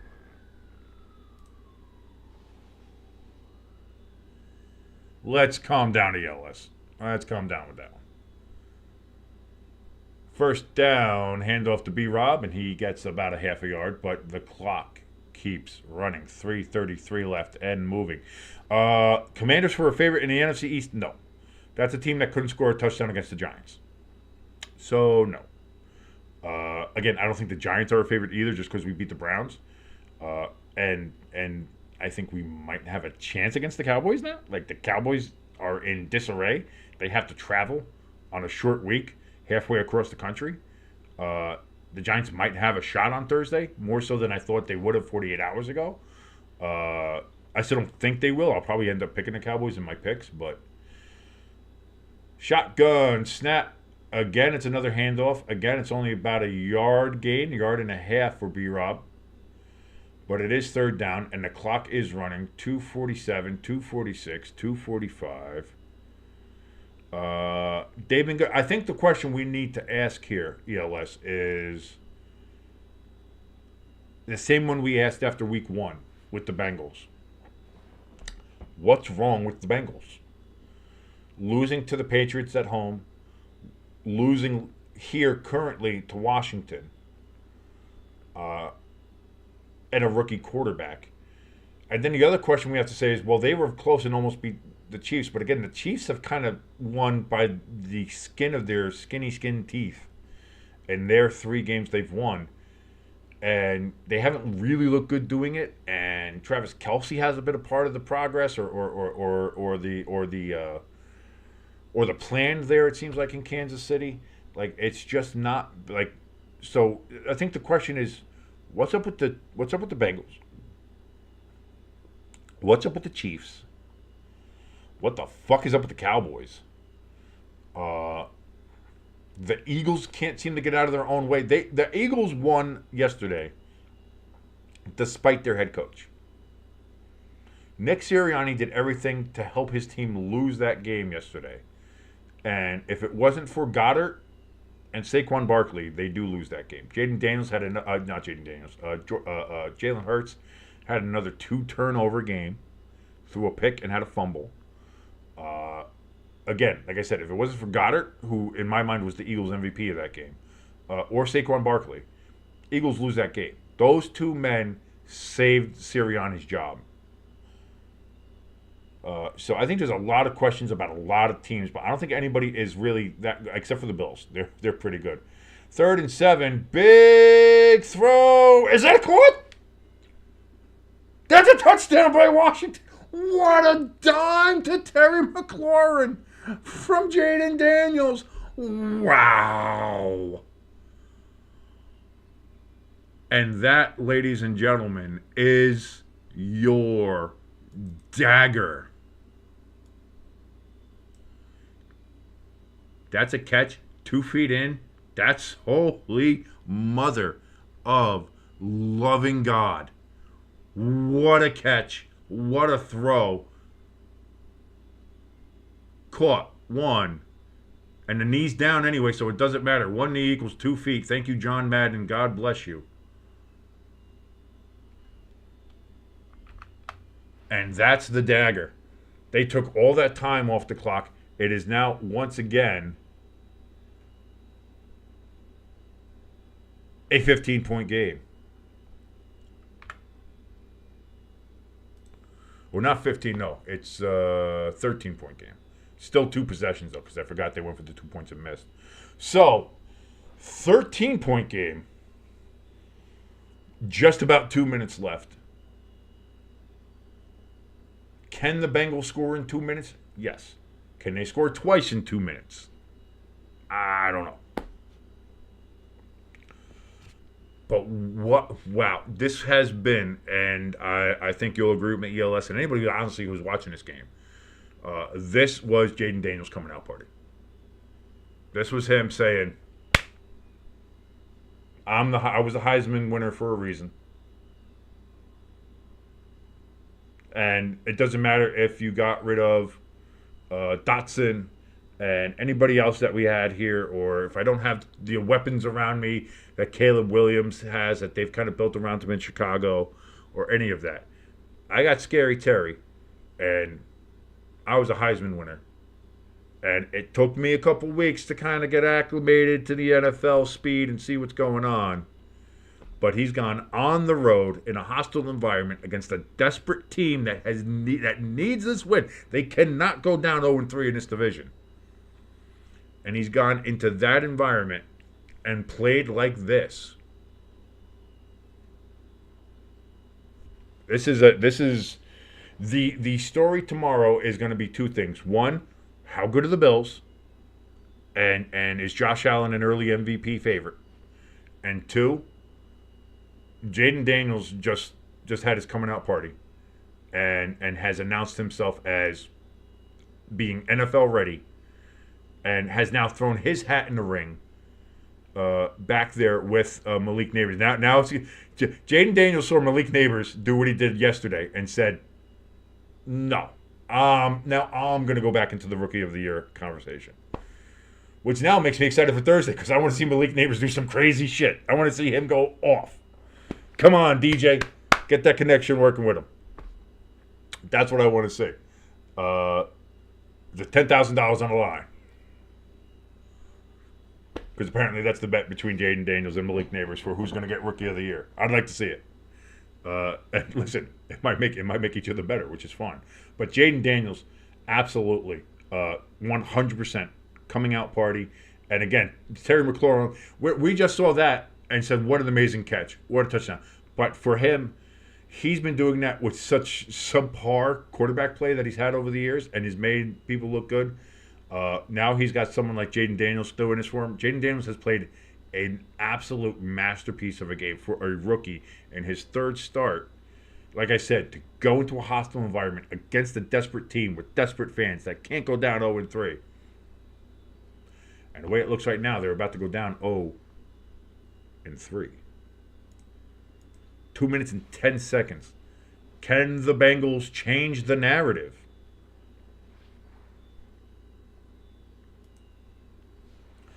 Joe Burrow back, looks, throws. That's going to be completed. And for a first down, but that's going to bring us down to the 2-minute warning. So the Bengals have 1st and 10 from their own 42. 2 timeouts and 2 minutes. Tall order. I've seen Stranger Things. It's a very good TV show on Netflix. But I've seen stranger things happen in the football game too. So, I've seen plenty of teams come back, especially against my Giants. I mean, how many Miracle at the Meadowlands have there been? I mean, you think of the first one with Joe Pisarcek in, 78?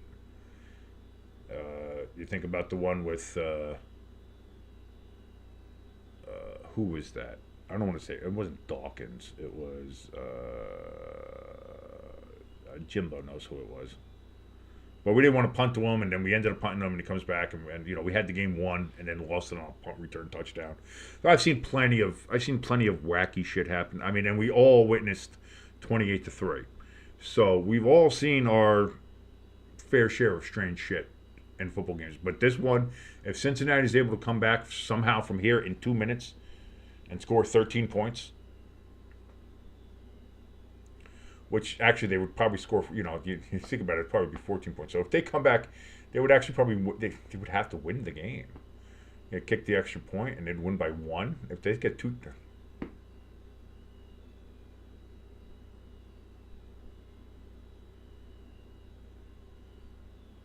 Oh, it's 12 points, not 13.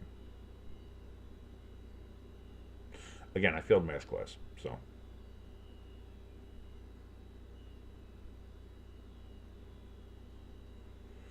I did see a report on that a little earlier there, ALS, where 49ers defensive tackle Javon Hargrave suffered a partial triceps tear Sunday, and he is probably done for the rest of the year. Can he kind of pull like a J.J. Watt? And if San Francisco gets into the playoffs and makes a pretty deep run, could he be back for the playoffs, maybe the Super Bowl? Could be. That might be something that is available to him, but for the most part, you got to figure he's probably going to be done and shut it down for the year. I did see that a little bit earlier, but see, you're amazing, man. I love having you here in the chat. This is why this is great, and that's why I want everybody to come in and enjoy this wonderful chat that we have. If you're joining us here watching the end of this game, which is nuts, thank you so much for doing so. Like, share, and subscribe. Joe Burrow takes a snap here on 1st and 10.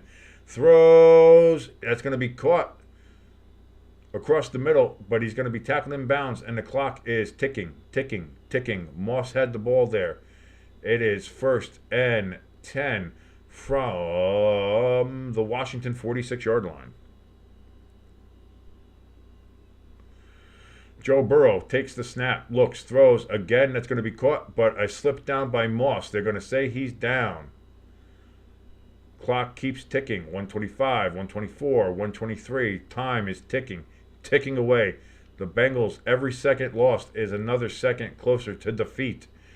Oh, ELS, you said you need the Giants to win on Thursday night. So do fucking I, buddy. Joe Burrow takes a snap. Again, throws in the middle of the field. That is caught, but it's caught in field, and they finally use their second timeout.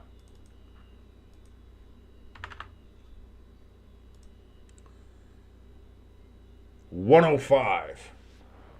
They are in Washington territory, making a move here, but they got to score. They have to score quickly, and then they have to get an onside kick. As now we see a McDonald's commercial, which is making me hungry for a McNugget. I'm a McNugget slut. I have no qualms about that. Every now and then, the burgers I like a McDonald's burger every now and then. It's clearly not an everyday food. But sometimes you just crave garbage. Sometimes you just crave garbage.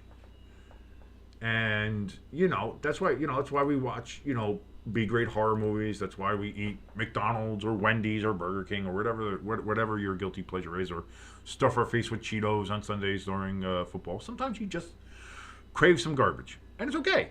You can have garbage. Just don't everything in moderation. You can eat garbage, just in moderation.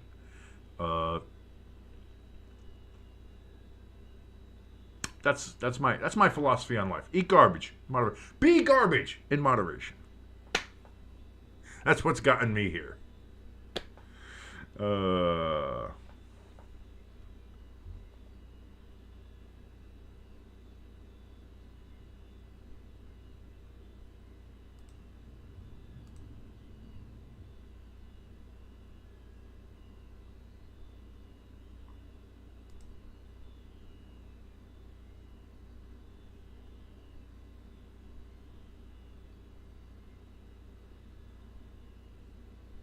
Jaden Daniels in this game now has more touchdowns, 3, than incompletions.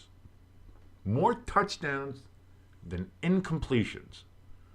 This was this man's coming out party, 1,000%.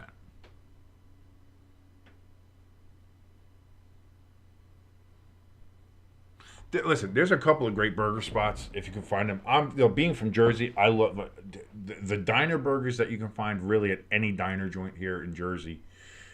You're gonna find that you like. Like, it's just your big greasy gloppy cheeseburger. Throw some bacon on it if you want. You get a side of what they call disco fries here. You get the cheese. You can either get mozzarella or American. I'm an American guy, so I like the American cheese on there. A lot of people do the mozzarella. But you do American cheese with gravy on the French fries. Maybe get a little cup of gravy. I used to dip my burger in that. Late night, like after a night at the bar, hanging out with somebody, if you got a little tipsy, nothing better to soak up the booze than that stuff. 1st and 10. Burrow going for it all. That's caught. Incomplete. No, just out of bounds for T. Higgins. But you see, they're trying to work quickly. They're trying to get that down there, working the sidelines. T. Higgins, hell of an effort. But indeed, foot was out. Incomplete. And also, if they weren't so damn expensive, I would love Five Guys. But even for for every now and then, Five Guys is just way too expensive now. Like, it's like $18 for a goddamn burger. Pfft, just go screw. And they're good. Don't get me wrong. I love their burgers and their fries. But 2nd and 10 here. Joe Burrow again takes the snap. Again throws to the sideline. It's going to be caught and out of bounds. So that stops the clock. Fresh set of downs, but 53 seconds left. Every second lost is another second closer to ultimate defeat here for the Bengals. Can they pull off the miracle?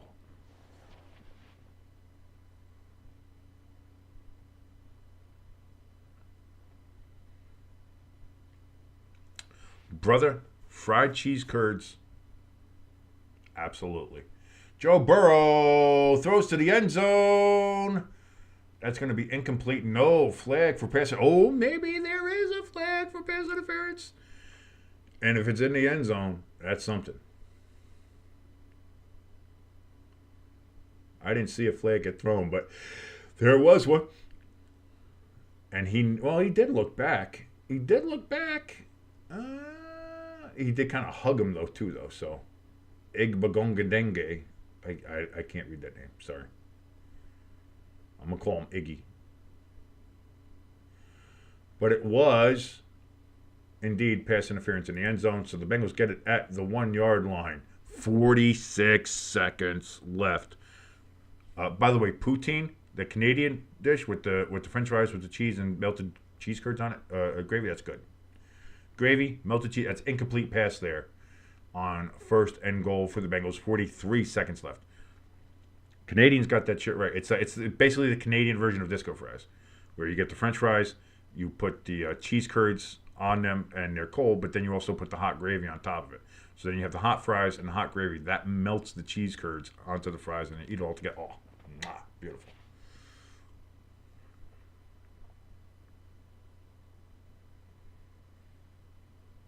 Handoff on second and goal, and that's going to be a walk-in touchdown for Moss. 40 seconds here. The Bengals have 40 seconds. They're going for one. You only go. You listen because you need to get a touchdown anyway. So there's no reason to go for two for any of these reasons.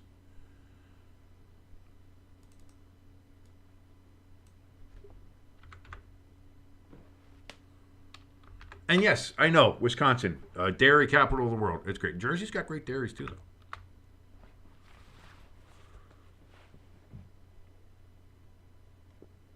Jersey, you got a lot of great farms down here. You got a lot of great produce, a lot of great dairy. Snap, hold, kick, up, good. And it's all going to come down here to the onside kick.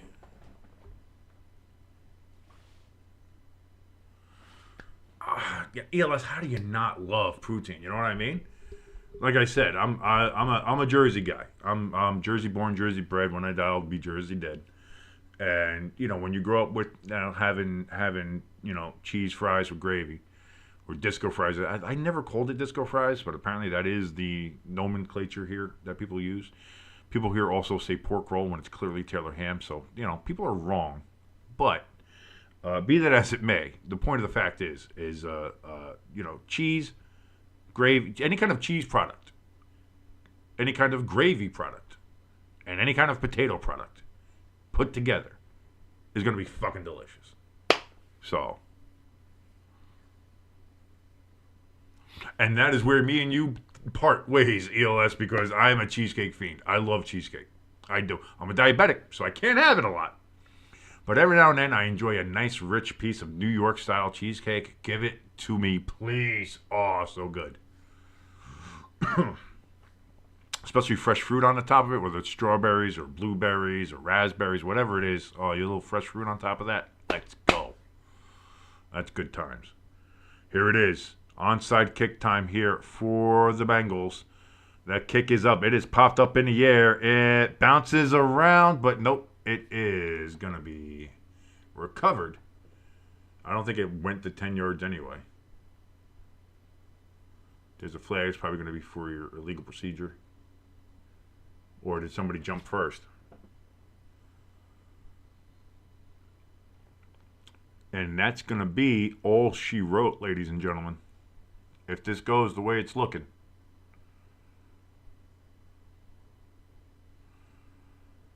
Illegal formation on the Bengals.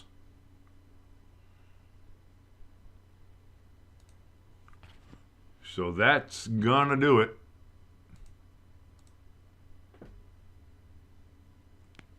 Victory formation for Jaden Daniels and the Washington football team of Redskins Commanders as they go into Cincinnati against a desperate Cincinnati team that could not drop to 0-3. And they get the victory. And Washington is now tied with the Philadelphia Eagles at 2-1 atop the NFC East, with the New York Giants and the Dallas Cowboys trailing behind them at 1-2. And one of those teams will be 2-2, and one of those teams will be 1-3 after Thursday night when the Giants play the Cowboys, and you're going to be able to see that game right here on Stay Tuned Sports as myself and Jimbo, at least for the first half, Jimbo will be here with us for the first half for that Giants-Cowboys game at the big air conditioner MetLife Stadium in East Rutherford, New Jersey. I want to thank everybody who watched tonight, especially with the whole changeover and switching of games and the kind of real stinkfest that we had in the beginning with the Bills and Jaguars game. And then jumping over to this game, watching the second half of this game was a vast improvement over what was happening in the first part of this stream. So I want to thank everybody for sticking around, sticking with us, watching us, joining us in chat, liking, sharing, subscribing. This one was a challenge. This one was an absolute challenge. And I want to say thank you. You guys came through with flying colors. Thank you so very much for sticking with us, sticking around, and helping us get through this melee of the Monday night doubleheader, which I hate the stupid Monday night doubleheaders. But at least we actually had a game that we could at least switch to for a bit of a better game than that Bills game was happening. Thank you guys again so much. If you did like what you watched here and all the chaos and the shenanigans, please like, share, subscribe. It helps out tremendously. You can join us in the chat when we're doing these. Again, our next live stream is going to be, for the game live stream, is going to be on Thursday for the Giants and Cowboys. We will be back here tomorrow for the countdown. Our power ranking show, me and Jimbo will go ahead and reveal our Week 3 top 12 NFL power rankings. And I certainly hope that you join us for that. Links down in the description for Donation Station, for the merch store, and for our Discord. I want to thank everybody once again for joining us. And until tomorrow for the countdown, this is King for Stay Tuned Sports. Thank you so much, everybody. Have a great evening.